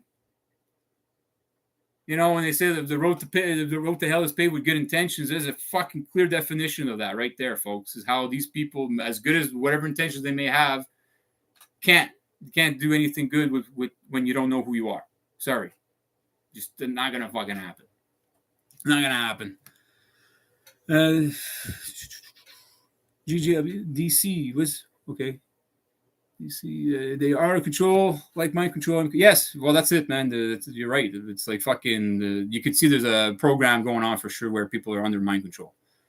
I guess I'll have to watch Rick's last video. Yeah, check it out. You'll see, like, even like he slows down the part because I say that my father was a constable, so was my grandfather, and I have respect for law enforcement, and I do have respect for people in law enforcement because I know deep down, I think most people that go in there, I think they want to do the right thing, right? So that's what I said. It's always about assuming the best of people, and that's why I said that. Is that I'm not dealing with all the police in this moment. Is that right now I'm dealing with those 4 individuals, and I'm trying to assume the best of them, and that's the best way I'm going to be able to reach out to them. Is like I'm trying to like show a connection here. It's like, hey, you know, like I'm not here to be controversial with you. I'm here to reach out like a brother, just so you know. That was so like. They could feel like, okay, well, this guy, okay, we have some kind of relation, some control, so some kind of like mutual ground. That's all I'm doing. That's why I say it. And also, it's to show respect for my dad and my grandfather because they were police constables. And as much as I'm critical of my dad about a lot of stuff, I think he was a pretty cool guy. A lot of people said good things about him when he was a constable. He wasn't a fucking tyrant or anything like that. And also, he voiced out like how he thought that a lot of police were like bad. The whole city. He didn't stay a police officer very long. Like because of the bullshit. And my grandfather, the same thing. Like it's just they were there back in those days. Being constables or firemen, things like that, was known as a honorable profession because most of these people, men and women, back in those days, actually were there to be part of the community because they actually were part of the community. They were raised in the community. They went to school with people, and they were arresting, Tommy, which was fucking, their best bud's fucking son. So you think they're going to be assholes and tyrants to their neighbor's son? No, they're going to have a more humane approach to it.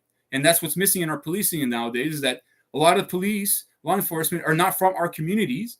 They're from other communities, and they come in, so they have no respect for the community they're in. They have no connection to it.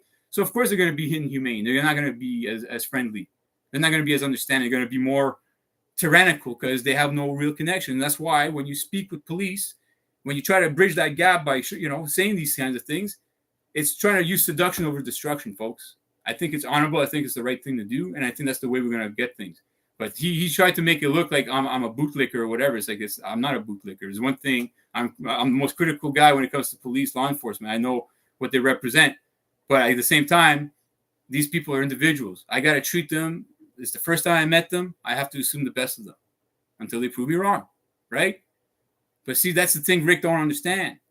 Right? And that's the thing that Chile don't understand either. When you go out there being confrontational with them, is that as much as you think what they're doing is bad, whatever, but in their mind, these people, some of them think what they're doing is totally okay. That, hey, man, I'm actually doing the right thing. I'm actually pulling someone over. They were speeding. It was 10 fucking over the limit. It's dangerous. They need to be told. And you know what? In some way, yeah, like if you're fucking speeding on the fucking 50, if you're going, it's a 50 and you're going 60 and it's a school zone, I want someone to pull you. It doesn't have to be a police. I want someone to just pull you over and say, hey, dude, like, slow it down. It's a kid zone. Like you're going to hurt someone. Like there's nothing wrong with that. But to go out and then start pulling someone over and then start extorting, start making demands and all that kind of that, I have a problem with. Now it's because now it becomes a condescending interaction where it's license and registration. Now you're being treated like a number, like a slave, like you did something wrong, and now you have to, like, you're in the position now you're essentially your free will is being limited right now, which is not a good fucking thing. It's not a good feeling ever, even when you're a child or an adult. It's worse when you're an adult. because most people like to think that, hey, man, I'm doing pretty good. And unless you show me evidence that I'm doing something wrong, fuck off, right? And that's what they do. They come at you, say you did something wrong, but they have no evidence. Well, that's not right. That's not fair to you. It's not fair to anyone.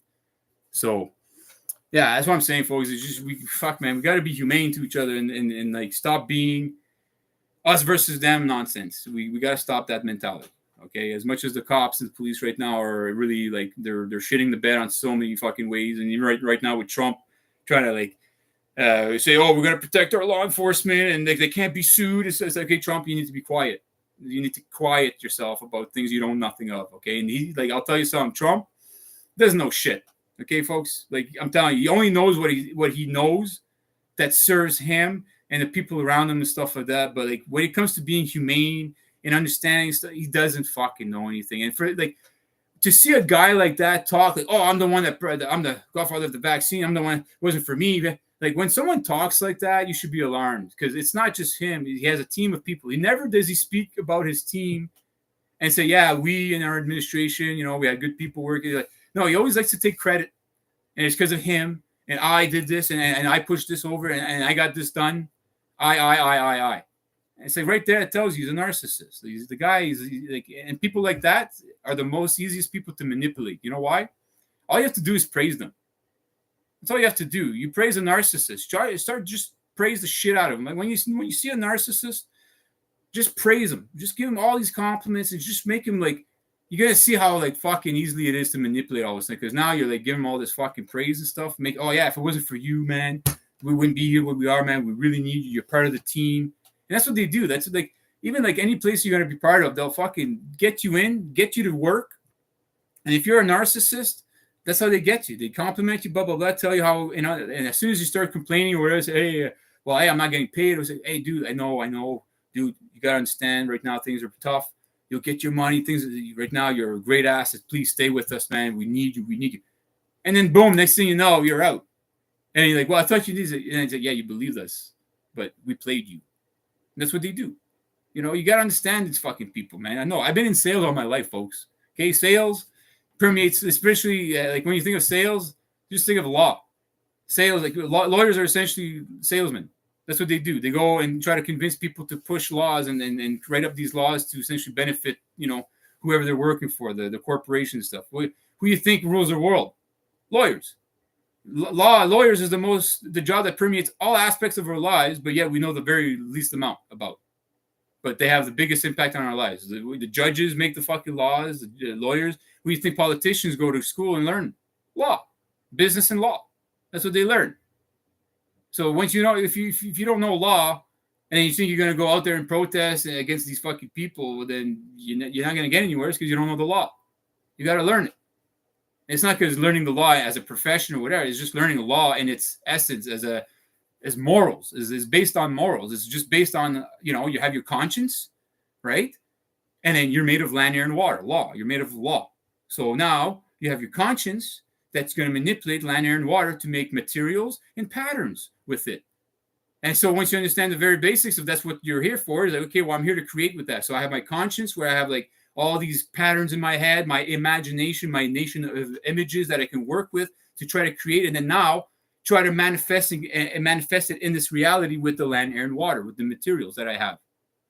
And now whatever I'm doing, make sure I'm not hurting anybody in the process. That not am I taking land, air, and water away from other people that need it in order for me to create what I'm creating? If so, then I'm breaking the law. I can't be doing that. It's just very simple things like that, folks. It's not about a profession and trying to make money and going to university. Law is just about having fucking moral fucking values and principles and having decency inside of you and knowing who you are and being able to shine that out into existence and essentially trying to be the best as you can be. Essentially, that's what, people that claim to be gods in the past, kings and whatever did, is that they did extraordinary things in their community where people said, oh my God, this fucking man or this woman is amazing. They can do all these kinds of, it must be God. It must be God in the flesh. And that's what it is. And that's why people give praise to these people, because they're so magnificent at what they do in manipulating land, air, and water and with their conscience. It's very simple, folks. That's all it is. But see, they try to make it into a priestcraft to make it complicated So therefore, you get kind of discouraged and look at it like, oh, you want to run away, and that you're going to pay them big money for shit that's really not that complicated. That you can teach this as children. If children learned this in school at a very young age, you know what? We can fucking know peace in like 2 generations, I promise. Because every child learns about the law, learns how to act with his conscience and be right to each other and offer remedy when they cause injury and own up and be honorable and be truthful all the time. But that's not what our governments teach us. They teach us the total opposite. I went to school dealing with fucking bullies all the time, not just from the schoolyard, but from my teachers and principals. Like the nonsense my mom had to go through. And I was a pretty mature kid. Like I was able to understand stuff because my mom explained things to me. It was just a single mom raising me by herself, and she took time with me. I was able to see the nonsense at a young age, and I still see it today. I look back, I'm like, holy shit, I'm 44 years old today. I'm thinking they were the age I am now. At that time, teaching children with the mentality they had. Holy fuck. Like I'm telling you, like dangerous, man. Like I'm telling you, like we don't realize how we leave our children in the hands of people that are really not qualified to raise our children, that are actually causing more damage than any good to our system. It's why. And that's why I tell people right now, you should be pulling your children out of school. You should be homeschooling your children if you can.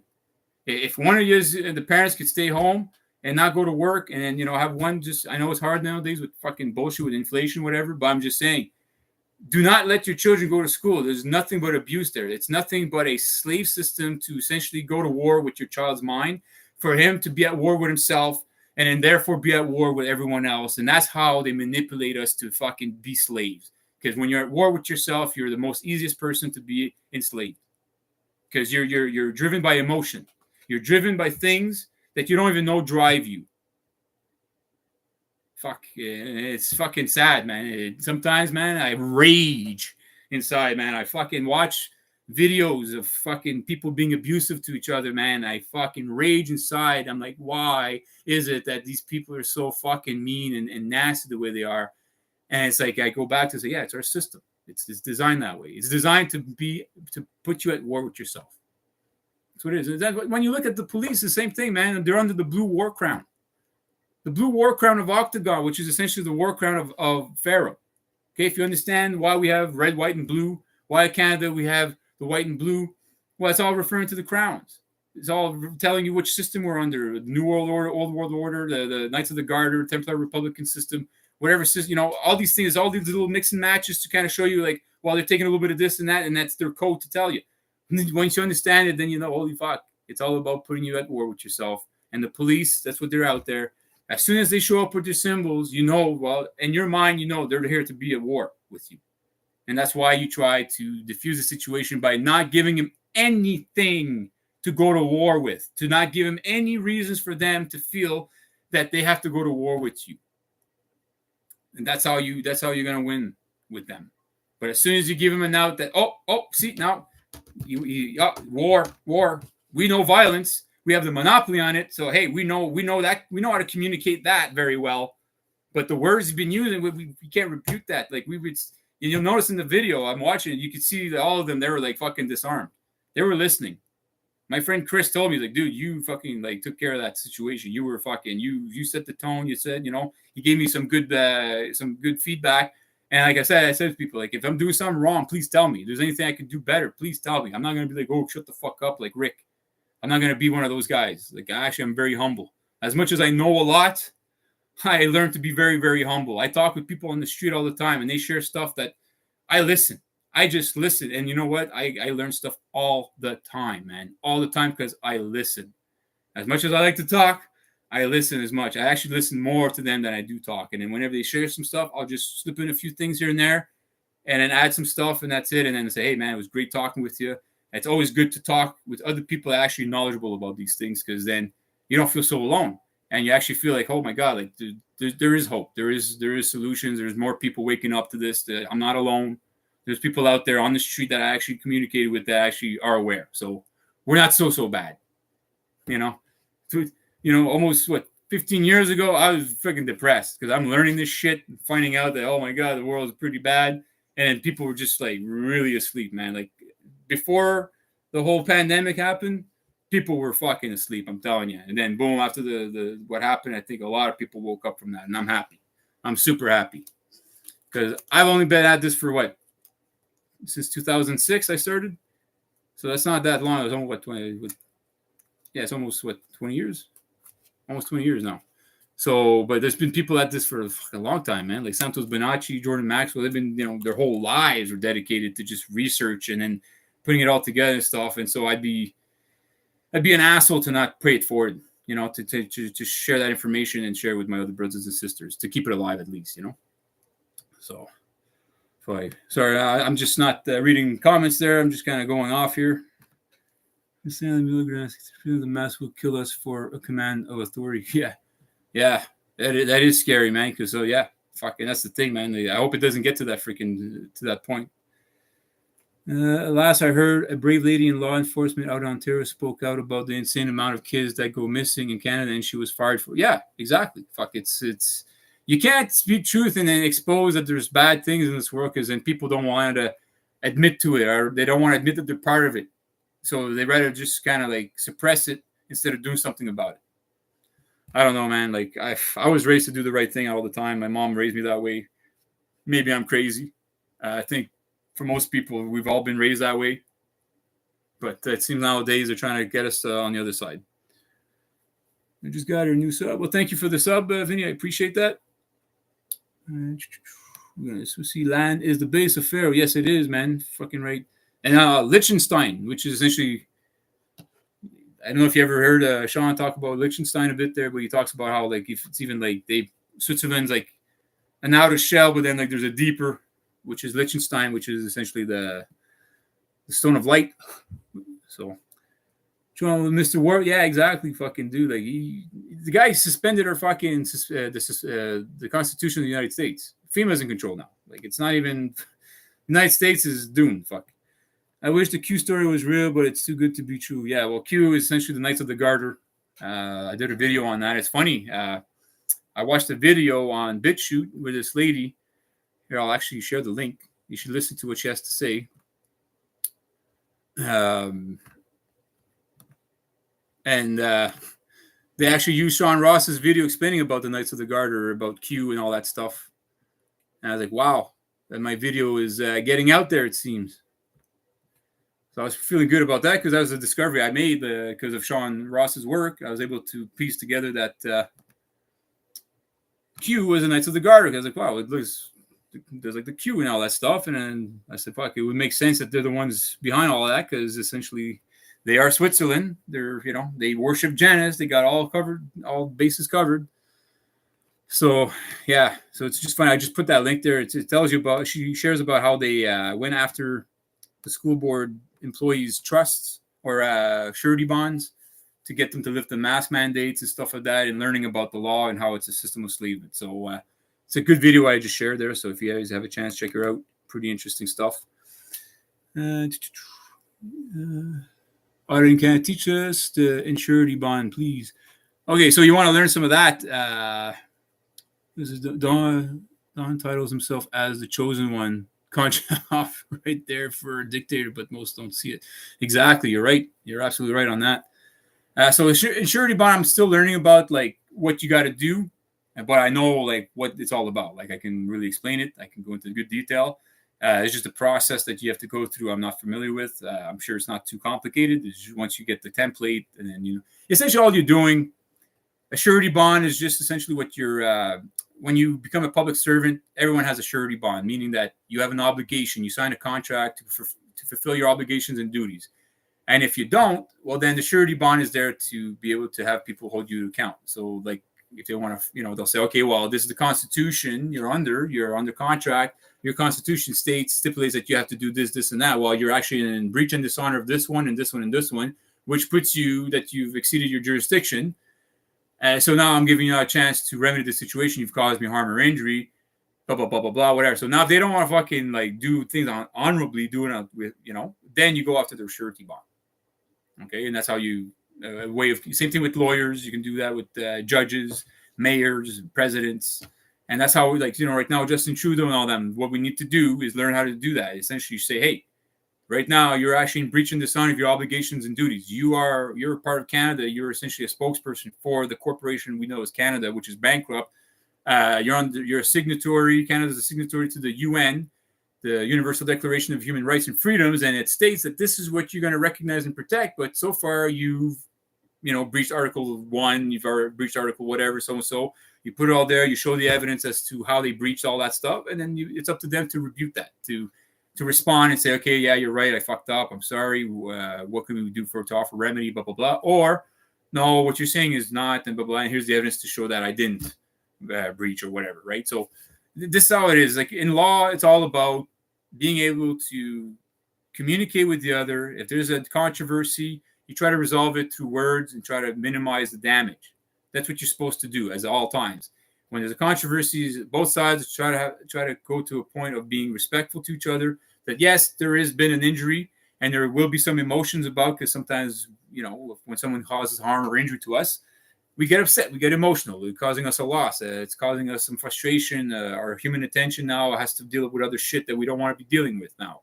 So, of course, I'm going to be frustrated with you for fucking me over. But I know now that you told me that it wasn't intentional, that it wasn't, and okay, no problem. We could talk it out, right? That's how you should be doing stuff. That's why I'm saying, like, when you go and talk with the police and things, we should be talking in this manner with each other. But anyways, I digress. What I'm trying to say is that surety bonds right now is because, like, when you look at the law, land, air, and water, there's land, air, water. So land is law of the land, which is common law. Air is trust law, and then water is commerce and trade. So essentially, you have a trust. You have two trusts, right? So one in common law and one in commerce. I mean, that's how it works. So you have your trust. So essentially, for you personally, you have to regain control of your trust, that you're essentially become the beneficiary. Because right now, that's what's happened, is that the fraud has been perpetrated against, is that they've taken away, that now we the people are no longer the beneficiary of the trust that was put in place for we the people. That the money, all resources here in Canada is actually supposed to be there for all of us. That it's all for all of us to enjoy and be able to appreciate it and work with. Like I said, land, air, and water, your conscience, and to make material and patterns with it. And who is there to stop us from doing that unless we're causing harm with it, right? So now the government, what's done is that they've taken us away from being the beneficiary, and now we're essentially the trustees. And now they've put themselves as beneficiaries. So now see how what they're doing, the fraud, is that they've switched roles on us, and now they put us in the land of the dead instead of the land of the living, and which puts us in a perpetual state of debt. And now they're trying to get us to pay off a debt with more debt, which doesn't make sense. Which goes to show the intent of the system is to keep us into enslavement. Okay, once you understand that, hey, they're trying to get you to pay off a debt with more debt. How does that fucking work? So I'm going to be under contract with someone, and then they're going to pay me with debt, and I'm going to try to pay off a debt that I owe with more debt. That would that's what I mean. It's like, so once you understand our system of law, how fucked it is, and how it's been flipped on its fucking head, then you understand why we need to be out there, folks, because we are being fucked, like, in such a bad way, day in and day out. Every time we use our driver's license and all these identifications, when you go banking stuff, we're actually aiding and abetting in the crimes against our own selves and keeping ourselves in more slavery. And then our children are inheriting this fucking system of enslavement, and it's going to keep going and going. And that's why we got to be out there and say, hey, fuck, man, this needs to stop. We need to start a system that's for the people, by the people, that puts a trust in place that we are the beneficiaries, that all land, air, and water, all the resources here in Canada, the oil, any kind of resources, before it goes and makes profit for the shareholders for these companies, we need a share. Every single man, woman, and child here in Canada has the right to a share of that. That we all should have free food. We should all, if we have an abundance of all this stuff in Canada, then we should have free. We should be able to get it free. Not that. Actually, we should be able to grow our own food on our own property. We should be getting involved and having a relationship with the soil, with the earth again. That's what our society, that's what our government should be, not enforcing, but encouraging us to do, to essentially say, hey, here's all the resources you need. Here's your property.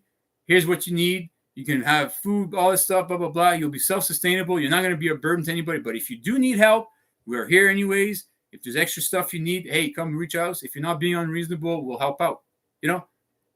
Like that's how it should be. But see this corporate nonsense about owning people and claiming that that people are a commodity, that our human attention is going to be used against us for their own fucking benefit, to essentially free up their time for them to be able to sip more tea and champagne and have their fucking conventions and whatever the heck they want to do in their free time, because they have people like us that don't think much of ourselves. They don't think much enough to learn the law, learn who we are in this fucking world, and then go and say, hey, I'm reclaiming dominion over my life, okay? And I'm not going to let you use my human attention in order for you to free yourself some time just because you don't want to fucking work in life, okay? Those days are over. Like, the biggest welfare recipients in the world are the royalists, okay? The royal family. When you look at billionaires, all these fucking people, you know how much government grants these people fucking get? And they got all the money you can think of, but they still get more fucking government funding, which is supposedly to be taxpayer dollars, which is supposed to be our money, goes to more rich people, but yet the people that are on the street that need the most, we got nothing for you. But we got money for Ukraine. We got money for, all sorts of fucking experimental fucking, drugs that we could push on people and giving these big corporations that have been proven beyond reasonable doubt in the past that they're criminals because they've been slapped with fines, with criminal fucking, charges for killing people with their medicine. But we're going to give them all this money, push fucking more shit on us that's going to kill us even more. But yet, hey, the people that need it the most on the street, sorry, we don't have enough for you. Oh, sorry, you went to war. You fought a war for us. You're a veteran. You're missing a leg. You got PTSD. Sorry, we just don't have the money.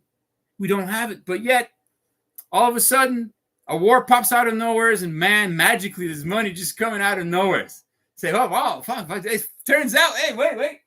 Hey, we had money under the couch here. Sorry, so we actually, we can. But it's okay. Well, so then you can give us money, the veterans. Oh, no, we only have enough for Ukraine. And it's like, fuck, man. Like, I'm tired of that, man. I'm so tired. It's like, and then you see these military guys. That's why I have a lot of hard time respecting people in the military, because no man left behind. Yeah. But yet, your veterans. Look at your veterans. That's a man left behind. You guys are not out there fucking that are part of the military that are getting, right now are getting all the respect and all that stuff because you're such a good service to them, right? And now none of you are speaking out and saying, well, hey, man, like, we have veterans. Like, these are the guys that were before us. This is how you're treating them. What are we going to do to us? Not one of them is like fucking speaking out. They all fucking do their own thing. They're all, that's what I mean. I can't respect a lot of these military people because they're not there for people. They're out there for themselves. A lot of people are just fucking there for themselves. They're selfish. And the people that work in military and government stuff like that, I've come to understand a lot of these people are out for themselves. Like, I'm sorry, they're just in their own little world. They don't want to. They were compartmentalized. They want to keep it that way. They don't want to know more than what the fuck they know. And if anybody comes along with more information to destroy that little bubble they have, they're gonna fucking go to war with you. It's crazy. Stand above Roman maritime law for the win jurisdictions. Exactly. When you go to court, the first thing you want to challenge is like, you don't even want to go to court. Okay, you don't want to even step into their fucking empire. Like, it's as soon as you go to court, you're going into a Holy Roman Church. You're going into a curia. That's what it is. You're going into their domain. So that's why you don't want to go there. Like, they're summoning you, whatever. Well, if you can do, try to do everything in your power to, like, send letters or whatever. There's all these processes you can do to say, like, I don't recognize your jurisdiction. You need to provide evidence of fact that backs your claim that your Constitution applies to me just because I'm physically in Canada. And that's the thing. That's why we need to learn about also our claim of status or status correction. There's so many ways you can call it there, but essentially what you're doing is that once you know who you are in this world, right? Once you've unpacked all this law, the fraud, and you see into the trust law and all that kind of stuff, and you see the frauds been perpetrated, now you see, oh, okay, that you're not the legal person, you're not what they manufactured for you, that now you say, okay, you're stepping outside of that. Now you can make your claim and say, hey, I know who I am now. I'm not asking, I'm telling you. Okay, I'm not part of your system anymore. Do not bug me. And if there's any problems with you, if any of your minions fuck with me, then boom, they've been put on notice. And then there's fines and all these things you could put that stipulates that if they come across that you try to enforce their jurisdiction on you with no evidence of fact or anything, without a contract or whatever that they need in order for that to be true, they're going to be in big fucking trouble. They're going to be liable. Okay. And that's what needs to be done right now, is that people need to know first and foremost who you are and how the system sees you in the system. If you don't know that, don't go out in the fucking streets and don't go start talking about the law. Don't start fucking, don't. I'm telling you, you're going to hurt yourself. You're going to cause problems. Why you think I've only been doing this, like really getting the urge to go out there. And the reason why I didn't go out there earlier is because I knew that I didn't fucking know the law as much as I thought I did. I wasn't confident enough. I said, fuck, there's still stuff missing. I'm not as confident. I know if I go out there and try to fucking do shit, I'm going to cause more harm than good. And the only reason why I got into it really is actually forced, is because my friend, he got into trouble with the police. He got tased on the side of the road at fucking 2:00 in the morning because he's asking questions. You know, he gets pulled over, assume the worst again. Cop pulls him over. Hey, you're in arrest there, buddy. Starts yelling, giving him shit. Doesn't even know the situation. Doesn't know what the fuck happened, but assumes the worst of him. So now, of course, because, hey, he's assuming that he's driving reckless. There's no respect and consideration needs to be given to this guy. I need to fucking throw the book at this guy. And see, that's why we came at him. And my buddy Dwayne was learning a bit. He was just learning about the law with me. He didn't know too well and stuff, but he just asked questions. And you saw in the video, all he's doing is asking questions. And boom, just before he asked questions, they attacked him, tased him twice, and then charged him with failure to identify and obstructing police. It's always their go-to charges. Fuck. It's always their go-to charges because you're asking them questions. Name and badge number, they get offended. You pull a camera on them, they get offended, get irate. As soon as they fucking pull you over and they already have a judgment passed on you and they come at you with that attitude, you already know that now you need to diffuse the situation. And it's kind of hard when people are fucking, especially at 2:00 in the morning, some of these cops are in the fucking bad mood. They're doing the night shift. They're in a bad mood. And you're going to deal with these people. Now you're asking them questions, questioning their authority. That's how they feel. So, of course, they're going to attack you. So that's what happened. I ended up helping him out, go to court. We got fucked with over the COVID sheet. They're asking us to sign and give up our... I said, dude, we don't have to do that. And they said, yeah, you have to. It's like, no, there's no law. There's nothing that says I have to give up my private information in order to access a courthouse. There's no law. There's nothing written anywhere for you to fucking back what you're saying. But yet, now as soon as I pull out my phone to show, hey, okay, I'm observing and documenting the fact that now you're attempting to violate my rights, now they're trying to criminalize that. And that's where I got into this, folks, is what I saw, the fucking corruption firsthand, trying to help my friend, and how I was just there helping him and how I got fucked with. I was like, okay, I got to do something. They woke the sleeping giant, unfortunately, and I'm not going anywhere. I'm sorry, you're stuck with me. True Dope Senior sold the Bank of Canada to... Yeah, absolutely. We actually had the only fucking public bank in the world was Canada. I think Canada and New Zealand. And they sold us out. There's actually a documentary on YouTube if you want to check it out. It's actually very interesting. It's called "Oh Canada, Our Sold Out Land" or something, sold out native land. Or anyways, if you check it out, the guy did a pretty good job of exposing how Canada is fucked. It's fucked. Sorry, I'm just gonna read some of the comments up here. I'm trying to keep it all. Okay, what's going on here? We live in the Valley in Harry Potter world. I don't know what that is. I'm not too familiar with Harry Potter. He's the best in law game. Who's this, Vinny? Sorry, I'm trying to scroll back up. Okay. The kids, but most haven't sharpened their swords. Exactly. I like that. I like the way you talk, Vinny. I like it. Rights are expressed through contracts, letters on paper, or spells. Exactly. That's what it is. You got it. Also it's just through trust more than contracts. Your trust is everything's a trust, right? Like if I, with my mom, I say, okay, I'll come pick you up at 5:00 after when you're done in your classes, whatever, Well, we just created a trust, right? So it's all voluntary. All trusts are voluntary. Or all charity trusts, and that's the thing. That's the fucking thing about it all is that's how they get us is through this trust. Is that they get us to trust them, thinking that the government's out to look out for us. So we're trusting that they're, but then they're selling us on an idea, but giving us something else. They're like doing a bait and switch. They're selling us on one idea, but then when it comes time to give us what they say they're gonna, they do a switch on us and we don't see it, or they don't really explain everything, and then you think, oh, that's what we're getting, but in fact we're not. Just like when you sign a contract with the bank, you're not getting a loan, you're creating an asset for them. That's the fraud. It's like you're going to the bank. Your human attention is what makes the world go round, folks. Okay, money has no value unless human attention gives it value, right? So, like you see right now, the United States dollar is losing confidence. Human attention is no longer having any. It's not believing in the American dollar. So now that value is depreciating. That's why everything's going up. It's not that food is more expensive. Okay, is the value of our dollar is depreciated. Why? Because our human attention is depreciated. Is that we're giving away too freely our human attention, our most precious gift that the Almighty Creator gave us is our human attention, our consciousness. We're giving it away freely through these trust laws and letting them take over and being the beneficiary instead of letting us be the beneficiary. That's basically put. That's the best way I can explain it to you guys. You want to listen to that link I just shared with you about that lady. She explained it pretty well. I'm trying to find out who she is. She's pretty new on the scene, I think. She just started doing this, I think, in the last few years.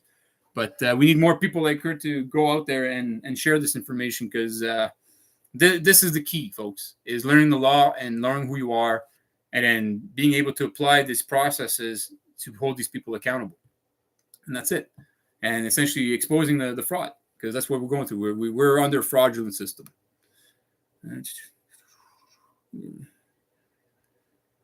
Complete with the Ministry of Truth. Yeah, there's no lawful money since 1933. Yeah, well, that's the thing is that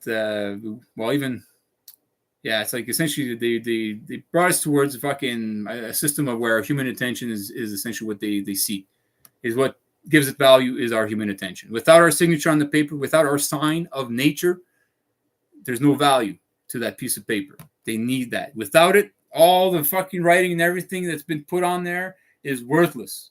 It needs a sign of life, a sign of nature. And that's why X represents life. That's why when you put the X beside it, they're asking you to sign your life away.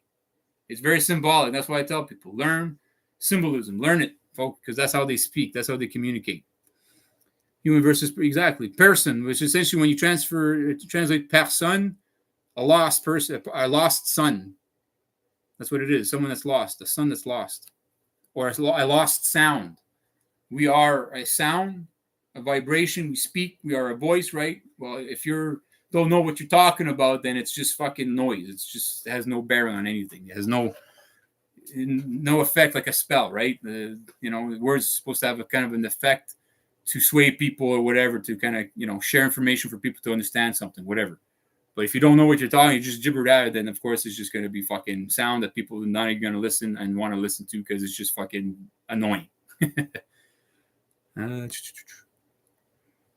Human, hue, color, I, not man. By the way, man common to both sexes, man and woman. Yeah. And scriptures referring to just man at times. Yeah, absolutely. I agree with that. You're right on, brother. Frank is on point. Yes, he is. The usury of tax on the people's money is theft. Absolutely. Well, that's the thing. Our system is it's usury. Our fruit of our labor has been put up as collateral for the debt, essentially. That whatever. So when you understand too, is like there was like the king of Russia back in the 1850s or something like that sent his 2 sons to go and collect the signatures of all the royalist families to create this trust, and that's what the whole money that we have, the trust, was all that money to be given to all the world to be able to, be the best as it can be, to give every man, woman, and child a fucking chance at life. That was the whole thing behind it. If you ever look up Trust of Saint Germain, these things kind of talk about these things. There's so many things about it that, conspiracies. There's so many people talking about it that sometimes it could be a bit of a confusion, but you just got to see what's consistent. That's for sure. Those deceive, be deceived, maximum occultists use to gain jurisdiction. Yeah, which is, like for them to say that, it's like they're really misusing the maxim, because it's like, well, as a decent individual, you should be looking out for your fellow man. You should be sharing the information and letting them know about things like that. And by us keeping it from them and then deceiving people, then how is it that they're the ones letting themselves be deceived? We are being deceitful by not sharing information and trying to get them into contract when we know they don't know that. So there's still deceit going on. So they're not absolved from that crime by deceiving, by saying, oh, well, let those who want to be deceived be deceived. It's like, well, my intent when I go to court, I have no intent of wanting to be deceived at all. I'm going there thinking, hey, man, like, you guys are claiming to say this, that you are looking out for us, then I'm going to assume, like I said, I'm going to assume the best of people until they prove me wrong. So if you're telling me on paper and you're the government and that's what you're saying on contract, that you have an obligation and duty to do that, then I'm going to assume that's what you said you're going to do, and you wrote it on paper on top of that that's what you're going to do. But then if you go around saying on paper that's what you're going to do, but then you're deceiving me, well, the deceitful, you're not absolved of deceitful. I'm sorry. Like, I'm not the one that's responsible for letting myself be deceived. You know what I mean? Like, it's like, now that I know, then it would be on me because now I know better. Then I'm letting myself be deceived. But since I don't know, how is it? You know what I mean? It's just now if you're being deceitful to someone and you know they're not in the know, well, then you're still being deceitful. It doesn't work, right? It's just these maxims of law, they apply, but sometimes they try to, like, use it in a way to absolve themselves of their fucking sins when it doesn't. It doesn't really do it. And it's a trick of V. Yeah, that's definitely something to look into. That and unum sanctum, understanding like what these, they're all claims, folks. These are all things that have been put out there. They're just claims, and they haven't been. Law just means like something that's immutable. That's standing. Like it hasn't been challenged. It's still standing. Oh, sorry, got a drink here. So I think I'm gonna let this. And it's been 2 hours? Oh my god, time goes by so fast. I never think I have that much to say. I really when I want to do these streams, I'm like, oh fuck, I don't want to do this. I really don't. Like sometimes, like, it takes me everything to get in and start doing it, and all of a sudden I start flowing and I can't shut up. That's a Roman maxim. Okay.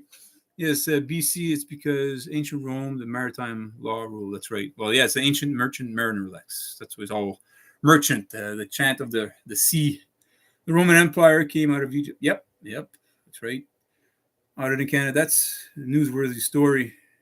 It is. Actually, the news should be recovering the fact that our fucking government is committing fraud against us. Yeah, it is fucking newsworthy. You're absolutely right.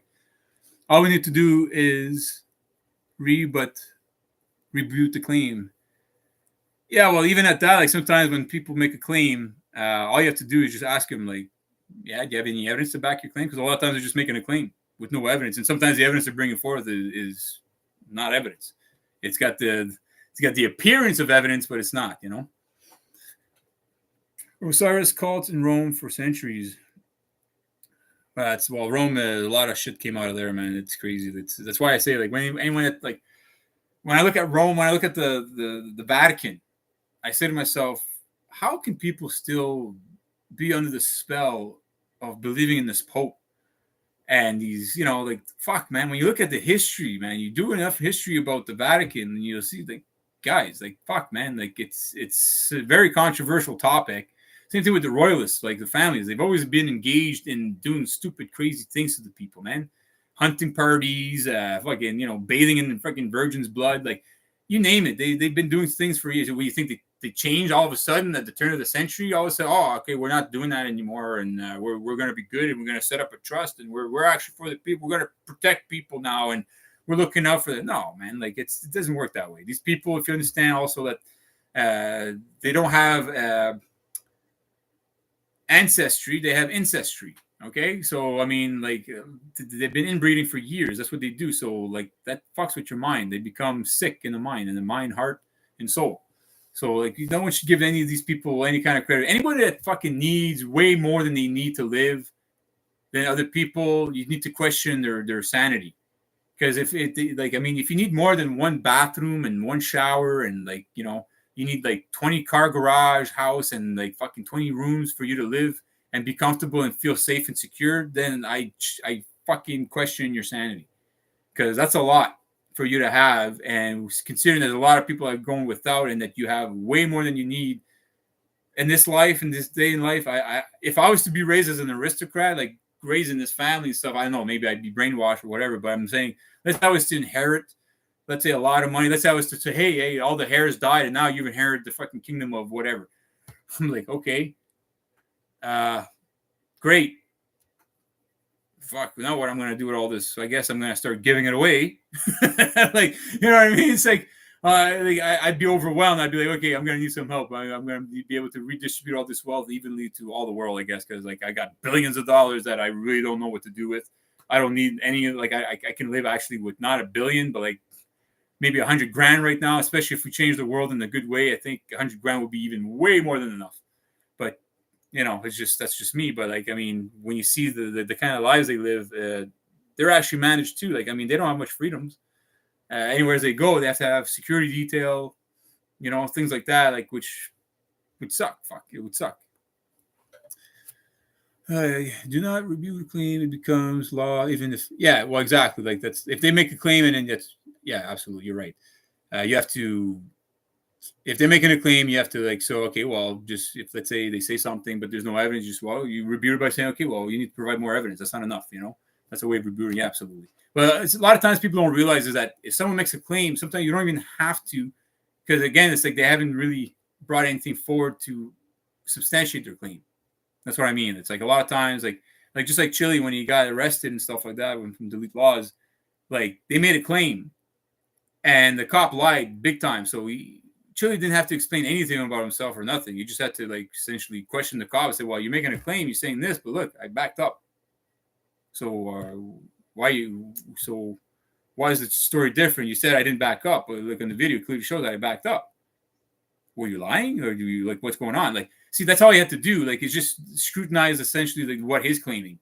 That's all you need to do. You don't need to explain your side of the story and start giving out any information about, why you're doing what you're doing, and you're out there and you're auditing, you're autodidactic, and that that you're a fucking constitutional scholar and all that kind of stuff. Like, it's not even relevant. You don't need to go there at this point. It's not even, so that's what I mean, is like, in court, you just want to keep it simple. You don't want to make any statements. You just want to ask questions more than anything.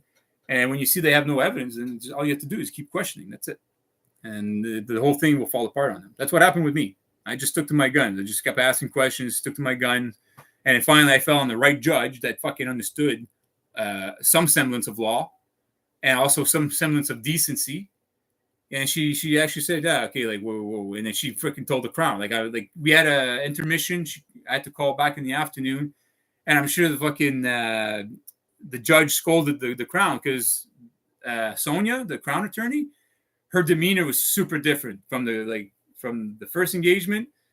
We were like, okay, super cordial, everything cool. And then boom, as soon as, like, now she had to state the charges, she was pissed. And when at the end, she's like, well, we still maintain that Constable Benjamin did the right thing, blah, blah, blah. And that's it. And she still maintained that, the Crown had every right to fucking come after me the way they did, which they didn't. They had nothing. They had nothing because there's nothing. Okay, the fucking Constable Benjamin acted out of term. He exceeded his jurisdiction. He committed violence against me. He has no evidence as to why he had a lawful reason to fucking exercise violence against me.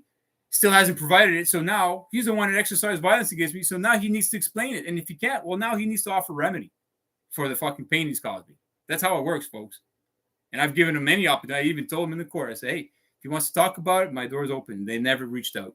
So see, they're in dishonor, folks. And then when I go later on, if I do, because the thing is, I really don't want to deal in the courts with these fucking people by myself anyways.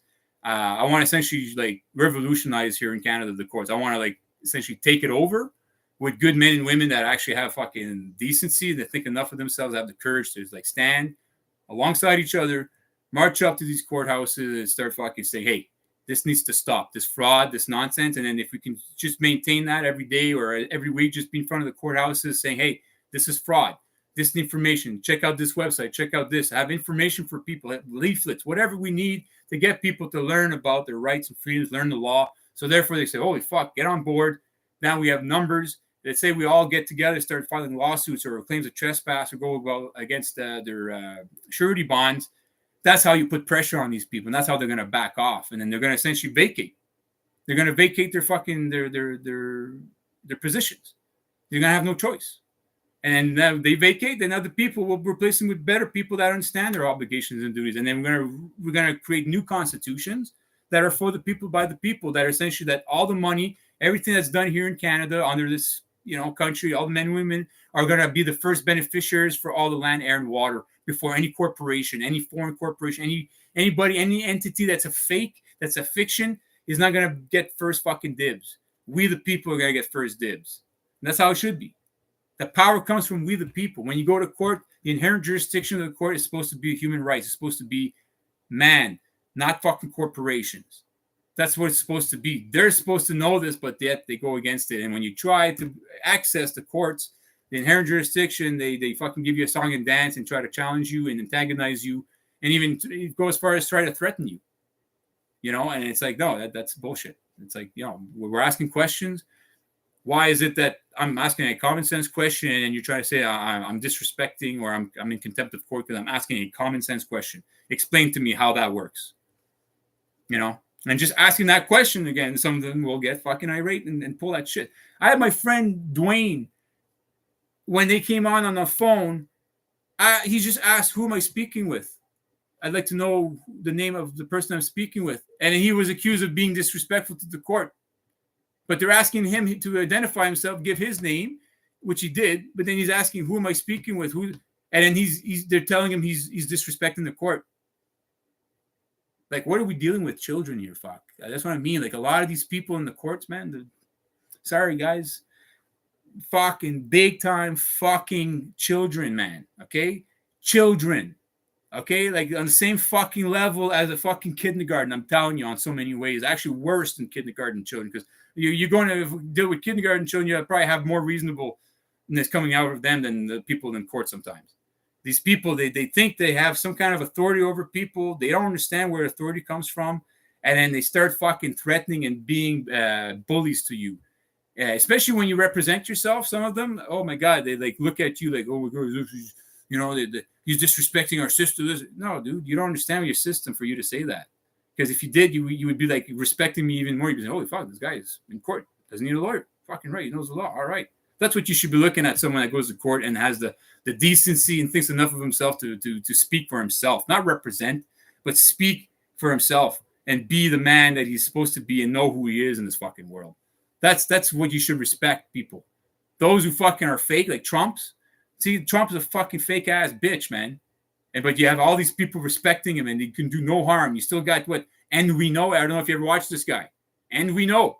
Okay, this is like freaking hardcore Christian to the max, man. Still believes in fairy tales, man. Like, okay, and still thinks that Trump is a fucking savior and going around and he can't do anything wrong. And anytime you bring evidence, he's like doesn't want to hear it. It's like those people. I'm telling you, man, they need to fucking wake up because they're causing more harm. And if they're not as stupid as I think they are, but they're actually being deceitful, they're actually out there to be like a psyop to like try to sway people away. I really fucking fear for your fucking soul. I really do. Because anyone that's getting in the way of progress in this world right now, that's essentially trying to stop people like us, like Sean Ross and Santos Bonacci and Jordan Maxwell and, Michael Tessarion and, I'm saying all these names, okay? Paul from What the Flock TV, Mark Passio, anybody trying to shit on these fucking people, okay? Well, I'm trying to tell you, I'm going to ask you this one question. What have you brought to the fucking table? Okay, what have you brought compared to them? What have they've done for how many fucking years? And then what have you done? And you're going to go and call them fucking controlled opposition with conviction. It's one thing to say maybe. Yeah, they could be. I'd have no evidence, but, they're right now, I don't really trust them, but, I'm still going to be open to what they share. But to go with conviction and start saying and saying, hey, this person's controlled opposition, just like Alex Jones. Hey, man, I got a lot of appreciation for Alex Jones, man. Like, the guy's been fucking sharing information out there and stuff, but I'm critical of the guy. There's a lot of things that make me kind of, question him a lot of stuff, but I don't know 100%. So I'm not going to go and say he's fucking control opposition. I'll say that perhaps he could be. But the thing is that he's still sharing the information anyways. There's still information being put out there. So in a way, it's all about how we interpret it and how we use that information. That's going to make the difference. So, any kind of exposure is good exposure. It doesn't matter if the intent of the person is to be deceitful. If you can flip it on them and use their own weapon against them, then that's what you should do. And that's what I'm doing with all the people like, hey, and I have just people like there's Brendan O'Connell. If you ever listen to Brendan O'Connell, this guy, amazing dude, the thing he's done, man, like I appreciate what he's done. But at the same time, some of the things he says, I'm like, dude, like you're losing credibility. And if you ever wonder why people have a hard time listening to you, well, it's because when you make statements like that and you're being abrasive and then you're attacking people that are essentially trying to be out there, trying to do the right thing. They don't have all the solutions, but then you're going to shit on them for trying. You know what I mean? Like that kind of attitude has to fucking go, folks. Like, you know, you can't be fucking shitting on people. Just like with Rick, man, as much as I'm critical of the guy from TNT, I'm not going to fucking try to disparage him. I'm not going to try to fucking discourage him from doing what he's doing. I'm not going to start making assumptions or whatever about what his intentions are. As much as I think that right now, I think he's really about himself and he's trying to get views and stuff. Maybe deep down he is like trying to fuck, but so far he's demonstrating in that sense, and that's why I'm a little critical and I'm going to be a little reserved about wanting to deal with it. But at the same time, I wish him all the best, and I want him to have success. I want him to have nothing but success. But that's all I can ask for because he's out there. Compared to other people, fuck, you know what? I have more respect for Rick because he's out there. Fuck, he's fucking out there, boots on the ground. He's fucking doing it. It's his job. Well, fucking right, dude. If that's what you're doing, great. I'm glad that you're out there getting fucking people involved and aware that there's fucking bullshit from the police and that they don't know their rights. Great, awesome.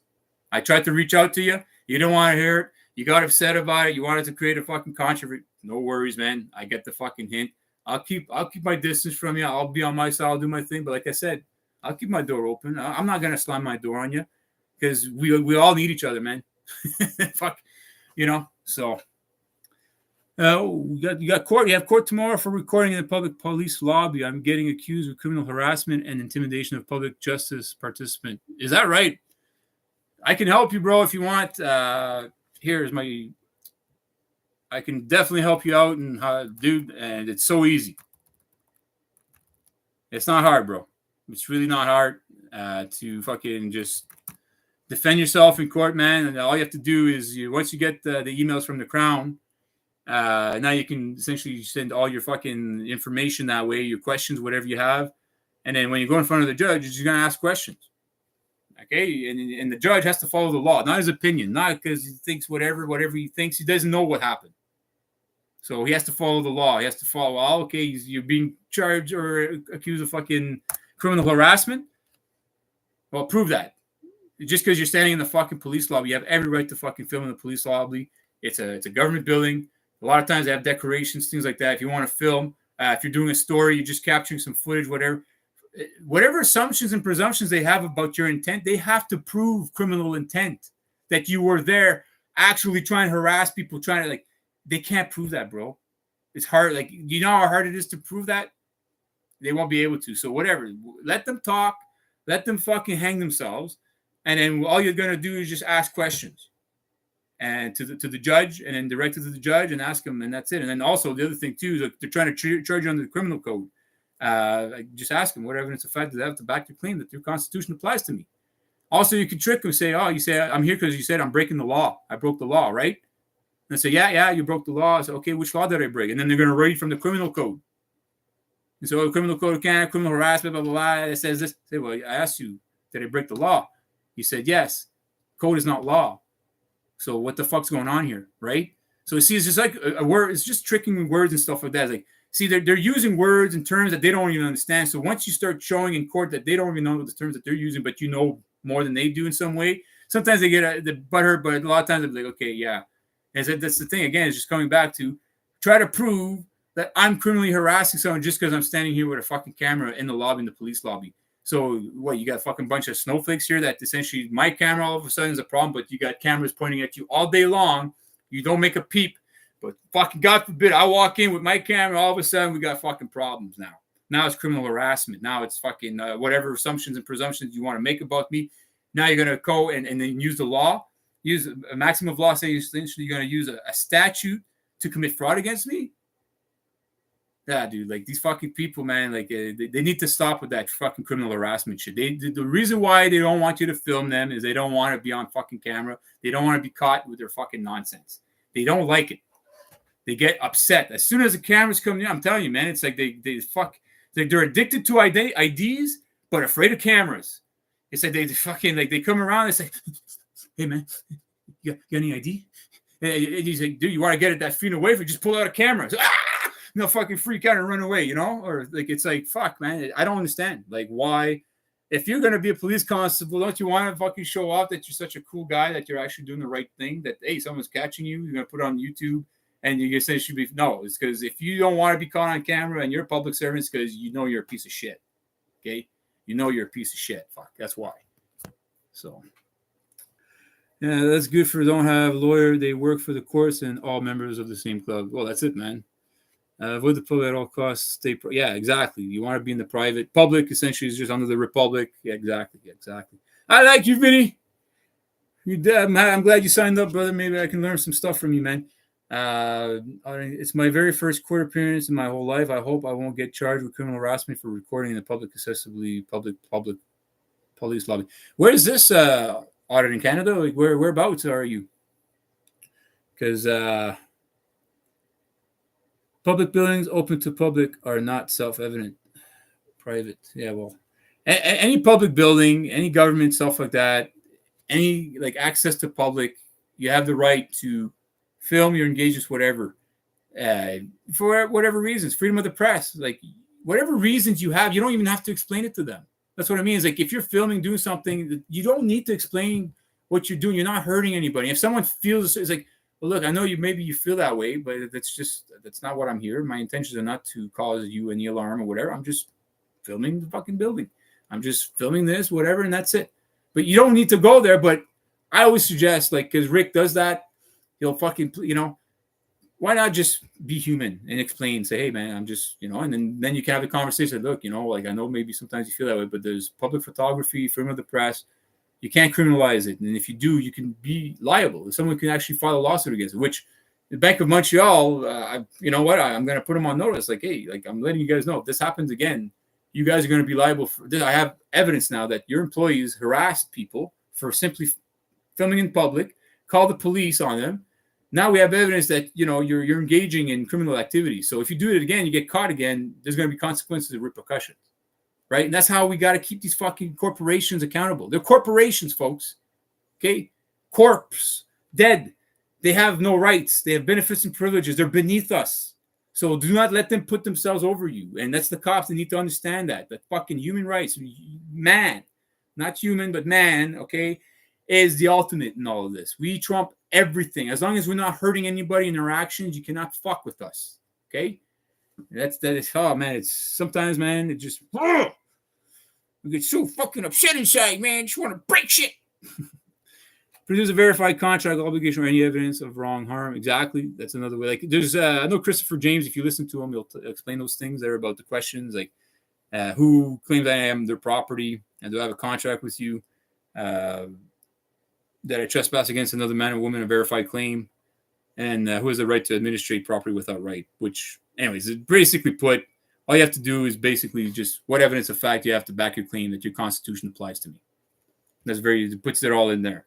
So it means like, well, you need to produce a contract. You need to produce proof of harm. You need to produce the fact that that I am your property, which essentially slavery is illegal. It's under the UN Constitution. Slavery is to be abolished in all of its forms. So if you're telling me you have a contract where I'm indentured to you, well, now you're admitting that you're trying to enslave me.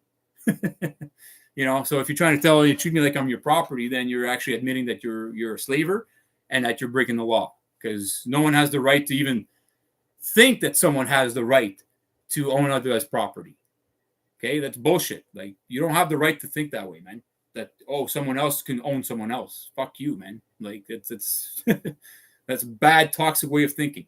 Like, okay, you own yourself. You belong to you, and everyone should thrive towards being their own sovereign man or woman. Be responsible and not be a burden to other people. Fuck, that's why you want to be this. Like, you don't want to be a fucking burden. Okay, when you become a burden because you don't know who you are and you don't eat the right stuff and you don't take care of your health and stuff like that, then people tend to not want you around because, like, fuck, Charles, every time he's always sick, he's always fucking something, he's always a burden. There's always something with Charles. Like, we can't stand him. We're not advancing in life. We're always going backwards because we have to take our human attention to fucking take care of his bullshit. See, that's why you don't want to fucking be a burden, folks. Don't be a burden to yourself and don't be it to others. Public buildings open to public. Okay, sir. Yes, I know, but the sergeant don't know. Yeah, well, so that's the thing. Is like they don't know, and they need to be informed. One thing. So you're going tomorrow, eh? Fuck yeah.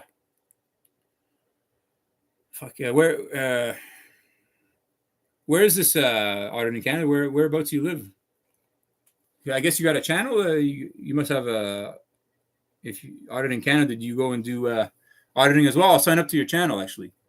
Yeah, let me wait.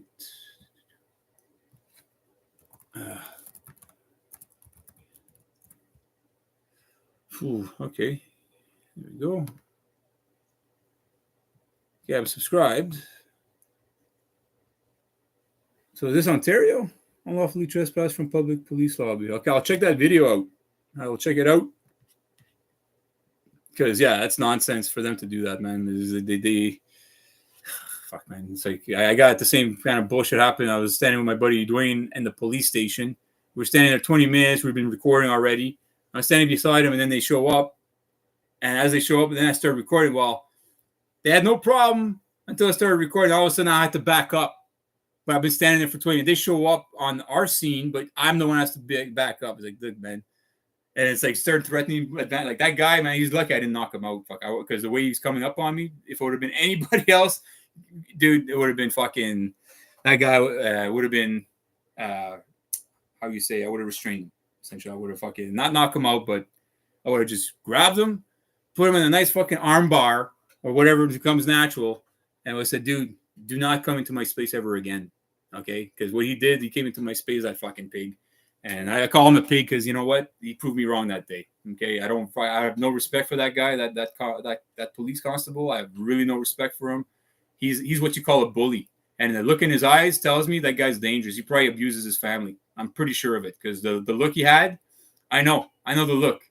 I've been to the penitentiary. I've been in jail. I've seen people. Okay, and there's certain looks to people I know when they're scumbags. Okay, I know they have this look, this tweak in their fucking eye, man, and you can tell. You can tell they're going to be a problem. And that guy, the way he looked at me, you can even see in the video, one of my videos, you'll see just the look in his eyes, man. You can see that guy. He's an antagonistic piece of you know what. Okay. And when I think about him, fuck, it's funny, man. The peace and love in my heart kind of like gets disturbed a bit because I've watched that video many times. And it's like every time it's my mom will see it. People watch it. They're like, dude, how did you not fucking hurt this guy? Like people are like, holy shit, the restraint that you have is amazing because like the way he came at me, anybody I think would have fucking probably got irate and angry in a bad way with this guy. And I think one day he's going to end up having someone hurt him, and God willing, in a way he needs to learn his lesson because that guy's not going to learn. Those people don't learn that way. There's certain people, they just the only thing they learn, even a fucking whooping, they don't learn. But you know, sometimes people just they need that fucking just kick in the ass. That's what they need, and then boom, they're okay. They're set straight. They're like, oh yeah, I got it now. I got it. And it's unfortunate. You don't want to go there, but that's what it is. I know.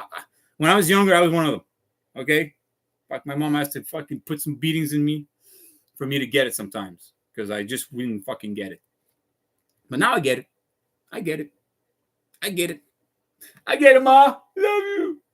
She's sleeping, I think. But anyways, never to any of their paperwork to the gibberish. You have no verifiable contract. Yeah, well, exactly. You don't want to play in their realm. You don't want to use their paperwork. You make your own if you have to. But like I said, the law is expressed orally, first and foremost. So when you go to court, it's all on record, right? Like everything's there. So if I tell you on record in front of people that, hey, you don't need me to write in the fucking affidavit of truth. You got it all on record. You have my voice, my phonetic, my tonality to go with it to show that I'm peaceful and respectful when I'm saying it too, right? Whereas words on a piece of paper, you ever notice sometimes the words they use, like the way they the accused, and they'll fucking, and it's just ways to try to get at your spirit, folks. I'm telling you, that's what they do, man.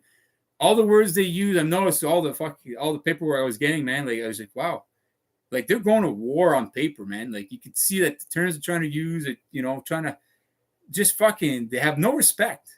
They how can I have respect for you when they have no self-respect, folks? They think they have self-respect. They think, but why do you think they go and do what they do? Put their conscience aside to go and be criminals the way they do, to seek the approval of their higher ups. That shows they have no self-esteem. Anybody that seeks the attention and approval and praise of people above them that they're scum, what does that say about you? Doesn't say much. Fuck. And that's the problem. And I always say it all the time, is that the problem in this world is that there's people that don't think much of themselves that are in charge, that, are out there doing jobs they're not qualified to. They don't think much of others. Fuck. So, of course they're not going to be great at their job. Because that's the accused party, not you, and you want to be able to express there is a difference between the two. Yeah, like you don't like. The thing is, like, with all that is, like, you don't need to tell them. Like, I know, like, there's so many things out there too. That's the thing about it, and you're right. Like what you're saying, I'm not saying that you're wrong. It's just there's so many different ways you can approach this. Is that as you show up, you don't want to give them any identification, like, things like that, like to put you into contract with them. It's like you're letting them know that you don't want to be recognized as a legal person, that you're seeking the inherent jurisdiction of the courts, okay, that you're seeking an administration of justice. So when you talk to the judge tomorrow in front, that's all you're going to do is essentially, first and foremost, you don't want to be recognized as a legal person. Okay. You put that on record, that you're seeking the inherent jurisdiction of the court. Because right now, when you go into court tomorrow, they're assuming that you're a statutory creature. Okay. That's the court. You're in the lower courts. They can't see you as man, because courts cannot deal with man. They can only deal with corporations. So now, for them to recognize you, they have to assume that you're a statutory creature. And that's what they've done. When they arrested you, they use your identification to identify you and then process you and all that kind of stuff, which is bullshit, because that's not who you are. You're like Vinny's saying, is like, you're not your birth certificate. You're not that piece of paper. You're not two-dimensional. You're three-dimensional. You're intelligent. You're a man. You're living, breathing man. That's all you say is like, listen, I don't want to be recognized as a legal person. I'm a living, breathing man. I'm here making a special appearance. Right now, there's a controversy. You're only here because there's a controversy, and you're here to be honorable and try to resolve the controversy. That's pretty much it. And you just show that you're there honorably, that you're not there to disrupt the courts and nothing, and that also that you didn't get a lawyer and that you don't know the project, that you're learning all this stuff. And a lot of judges, like the judge that I went in front of, like one is pretty cool. Weber was all right, but some things he said, I was like, yeah, dude, no. And then trying to remember her last name. Anyway, she was pretty cool in some ways. You know what I mean? Like when I say that, it's just meaning that they were pretty respectful and understanding. Like, hey, man, this guy's not. They gave me respect. They saw that, hey, man, he's respecting us. He's kept the respect with us. He knows what he's talking about. We understand what he's saying. And then they gave me a bone. They said, like, look up, what's it called? It's the same name, Leal versus Neal. Leal versus Leal, which is a case law here in Canada. He kind of gave me a bone to kind of go take a process to learn how to fucking do what I wanted to do, which was pretty cool. But anyways, he wasn't right entirely about that. But anyways, it's just like, yeah, like, is when you go to court, automatically they're assuming you're a statutory creature. As soon as you walk into the court, you're actually like, you're in the shit. Fuck. Let's put it that way. You don't want to. If you can, but you have to, because otherwise they're going to send a warrant out for your arrest and all that bullshit. So the best thing you can do, brother, is fuck, dude. Like, you're going there tomorrow too, man.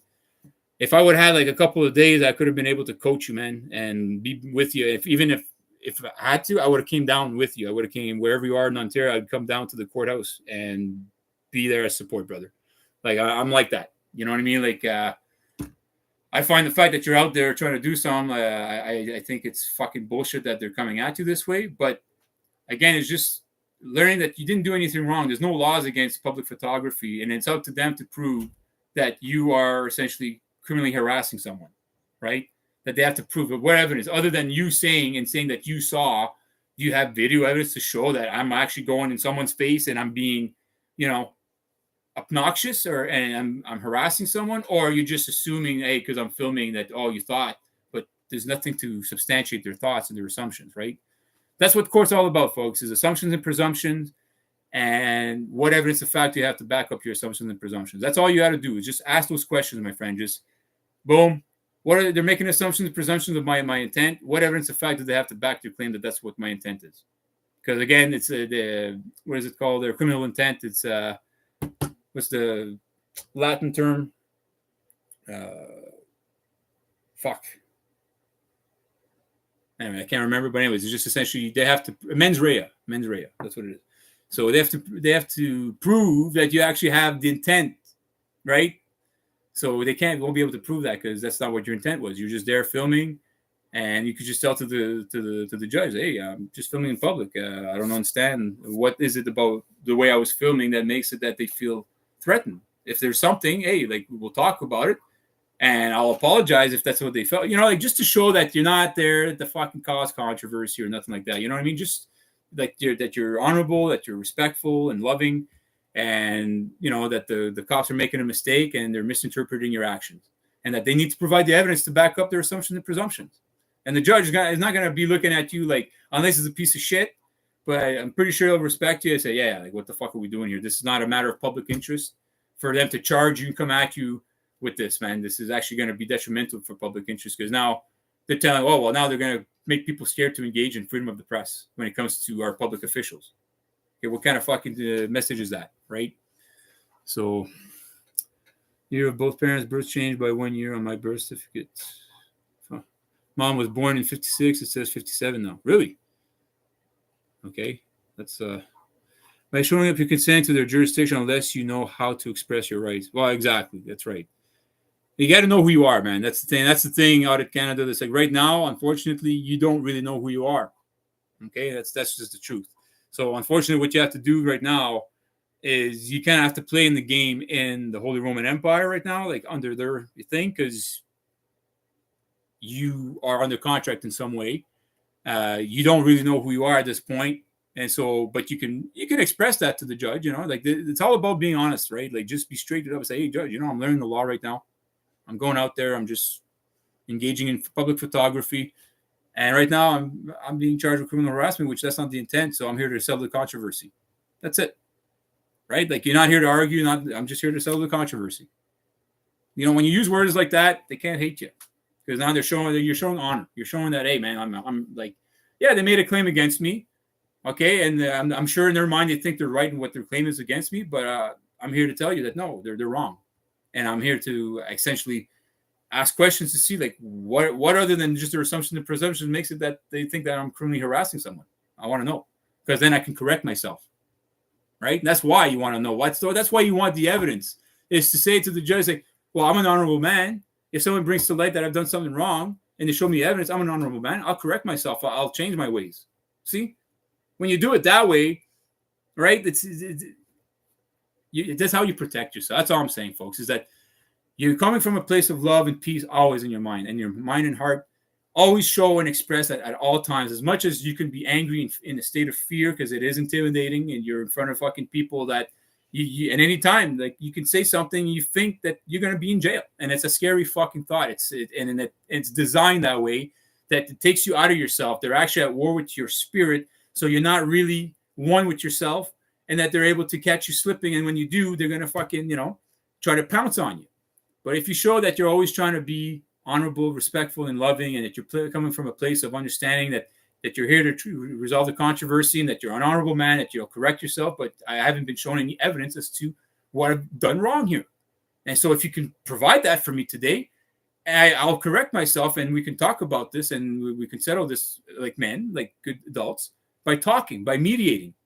And that's what they're supposed to do. They actually, in the States, I don't know how it is in Canada, but I know in the States, it's actually a felony to actually bring someone to court without mediation first. Okay? So see, like, these are the things, like when you show that you're trying to mediate the situation, and that you're showing that, hey, I wasn't even given the opportunity to mediate, to given the opportunity to correct myself, because I haven't even been provided with evidence that I've done anything wrong. Now you're dragging me into court here today, trying to tell me I'm dishonorable here, but I'm confused, right? So you're putting it out there because it's true. That's the truth. Because, dude, like, all you did was filming in a fucking police lobby.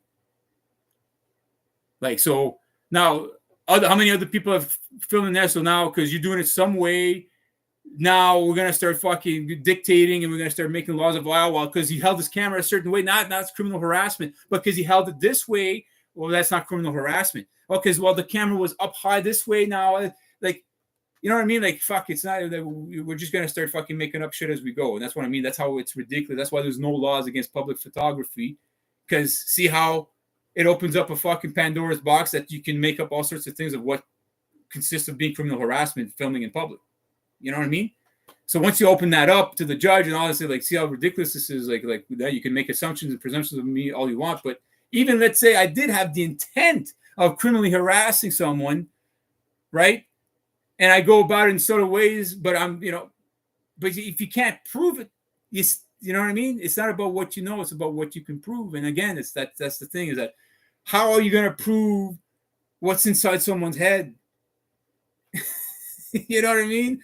If they don't have actions to express what is in their head, you know what I mean? Like, if I have what's in my head, I have fucking thoughts of wanting to go and hurt and beat someone with a baseball bat, and then I go out and I do it. Well, then now you can tell what's in my head because I've actually expressed it. I've done it. But if I have thoughts in my head of, whoa, I'm thinking about it, and then the guy's looking and say, yeah, he looks like he wants to go and hurt someone, I'm going to arrest him. I'm going to stop it. Well, again, how can you prove? As much as you can read people so well, again, how are you going to prove that in court to other people and say, hey, like, yeah, I can read his mind. He was going to go and hurt people, blah, blah, blah. But you can't prove it. So, I know it's fucked up, guys. Like, the law right now, most people in law, judges and stuff like that, I don't want any ill will towards them, but they're one of the most lost people on the planet, and I fear for them because when they cross the threshold, the damage they've done, especially the corrupt ones, like the ones that like know they're corrupt, they're in law, they're ruining people's lives, they know they're fucking profiting off of it. I really fear for these people's souls because when they cross the threshold, when they go into the land of the dead, I really don't think they're going to have a good time. It's not going to be fucking parties and fucking celebrations, I'm sure. Okay? It's probably going to be kicks in the teeth and fucking, a gauntlet of fucking souls just wanting a piece of these people. That's what I think. So, Rhea Epps, what is that, Gigi? Auto spill, sorry. Settle the matter is better. You don't want controversy.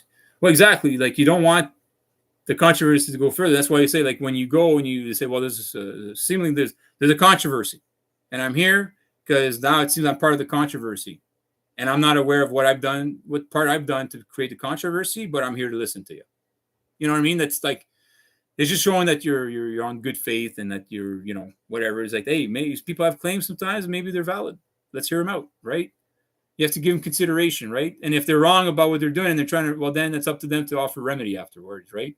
But at the same time, it's just like, it's like if I go and tell people downtown, hey, man, like there's something going on really bad, like, and I can't prove it to you, but I've seen it from my eyes. And, well, why wouldn't people consider what I'm saying? It's like, hey, man, like I witnessed, I don't have any proof, but right now there's a human trafficking ring going on, like in this guy's basement, at this fucking address, at this street. I saw it with my own eyes. Please, guys, come. Like, if I'm wrong about this, like, but I saw it from my, you know what I mean? Then people need to consider that. And if it turns out that, well, fucking guy is like, we're sitting on it, well, then you can deal with it and it's bullshit. But at the same time, unless the person's giving you reason in the past to not believe him, why wouldn't you believe him? Why wouldn't you give him consideration and look into it? Right. So that's how it is in law. It's like they the judge, they don't know the merits of the case. They're just going to go, okay, well, there's someone's claiming this, blah, blah, blah. Okay, well, I'm going to hear what they have to say, what evidence they have. If there's evidence, then we're going to listen to it, and then we'll let the other person explain themselves. That's all they know, right? And so that's the attitude they have to have when they see the file that comes on them and then the case that comes their way. And that's the attitude they have to have. They have to consider that all sides are being truthful, and then it's to disseminate truth and all that, and by seeing the evidence. Okay, I wish we had an exemplary template for that. You have to take the approach that you have no problem and you are confused why you are there. They must state a claim upon which. Yeah, see, yeah, I like that, Vinny. Yeah, that makes sense. Yeah, exactly. Like if you act like, because fuck, man, you're out there, you have no intention of hurting anybody, and all of a sudden someone's telling you you're hurting someone. Well, it's like, okay, fuck, I am confused now because like in my mind, I'm not. I'm just filming the fucking wall here, and someone's all of a sudden thinking I'm harassing them. Okay, what the fuck? Like, okay, like I'm gonna consider what they're saying. What did I do? What is it about my actions that make you feel that way? Right? Like, they just show concern. Like, okay, their concern is valid. Don't dismiss it right away because you don't know. Like, you don't know. Like, maybe you did something that triggered them, or I don't know. Like, I'm just saying, it's just like I'm not trying to find a right example here. Is like, I don't know. Like, I know myself, I'm very expressive. So when I talk sometimes, like on my arms and things like I go. So sometimes people feel intimidated. And then sometimes someone will tell me like, yo, you're aggressive, whatever. It's like, okay, I know in my mind I'm not trying to be aggressive. I'm not. So, but if someone feels a concern, then I'll talk about it. I say, okay, well, look, I'm like, you're overthinking it. Don't worry, that's not what it is. So if I give him the satisfaction, let him know that's not the intent, then you should be satisfied at that point, right? But if he wants to continue, well, no, like you keep doing that, then I'm gonna feel. Say, well, I just explained to you that you shouldn't feel that way because that's not the intent, and that's when I do this and that, whatever, has nothing to do with you. So if people keep going, well, then that's in their fucking head. A lot of people want controversy. A lot of people want a problem. They want a fucking attention in the bad fucking ways because they don't get any attention at all. So whatever attention they'll get it. But yeah, it's a good way though, Vinny. Definitely, like you have to approach like the problem that you are confused as to what happened because you are really because you are confused. I am confused too that you're actually being charged with criminal harassment for simply filming in a police lobby. And I know my friend Cyril, Rise and the Fall, same shit happened. He got charged with criminal harassment. A lot of people get charged with criminal harassment because they have nothing. So they have to go use a statute, commit fraud, and say something that you're doing, which is not. It's like, fuck, man. This needs to stop. It needs to stop. So, yes, accept your claim, but on the condition they produce verified contract obligation, wrong, harm, trespass. Yeah, exactly. Like like I'm here to plead guilty, judge. As long as you provide blah blah blah blah and all that stuff, meaning that you hey, if I'm guilty of this, then hey, I'll own up to it. But you need to provide the evidence. You know what I mean? It's like exactly, hey, absolutely, right on, Frank. That's the way. Oh, sorry. Frank said that, and you have to approach you. Yeah, Vinny, Frank, you guys are awesome, man. I appreciate you joining the chat. We got Gigi Abulin. We got Audit in Canada. And then we got Rotex. I don't know if he's still around. Man, oh my God, I'm having problems with my thing here. Okay, I guess okay. Okay, I'm just trying to read up all the comments, making sure no one's left out. But yeah, I think I'm gonna cut the stream here, folks. It's been almost 3 hours. It's hot here, man. So, Audit in Canada, I gave you my email. If you want to get in touch with me, definitely do so. If you want to have a conversation on the phone tonight, I'll welcome it. I can give you some pointers. Like I said though, like you're in a situation where you're new to this, so you're gonna have to be careful with some of the words you use. But I do like that Frank is diligent about saying in honor. If you stay in honor, there is no argument or controversy. There's only facts and evidence. Exactly. Phil Lacombe, hi, how are you, buddy? Great stuff, Charles. Thank you. Appreciate it. Yeah, like guys, I'm not. I try to humble myself as much as I can. Like I said, I don't want to do these videos. I only do it because I feel a moral obligation to reach out to my brothers and sisters. I see there's a lot of suffering. I see a lot of problems in the world, and for some reason, guys, I don't know what it is. When it comes to law and symbols and things like that, I'm addicted to this shit. I listen to stuff on this all the time. I just to give you an idea. I got tarot cards, okay? So if you really want to understand law, natural law, things like that, look up tarot cards, the Kabbalah. There's a lot of presentations online. It's all based on these fucking things. It's all about learning about yourself. Okay, law is about knowing who you are and how you're going to contribute to your environment and this realm and this reality.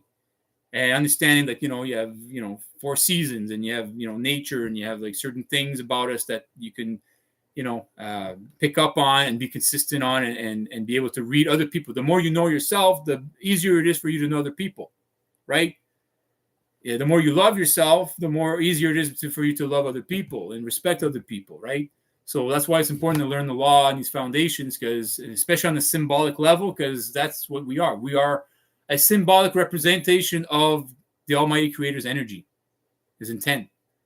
So we are in fact a symbol that represents and expresses the Almighty Creator's beautiful energy. So learn it. Learn how to be the best that you can be, and always offer. See, the Almighty Creator, God, whatever you want to say, that He'll get it. The Almighty Mom, Dad, whatever you want. Like it's just the energy understands, right? That your words, the intent behind them, and then you reach out. You say, "I'm here for you. What can I do for you? You've done so much for me. What can I do to give back? Thank you. I'm grateful.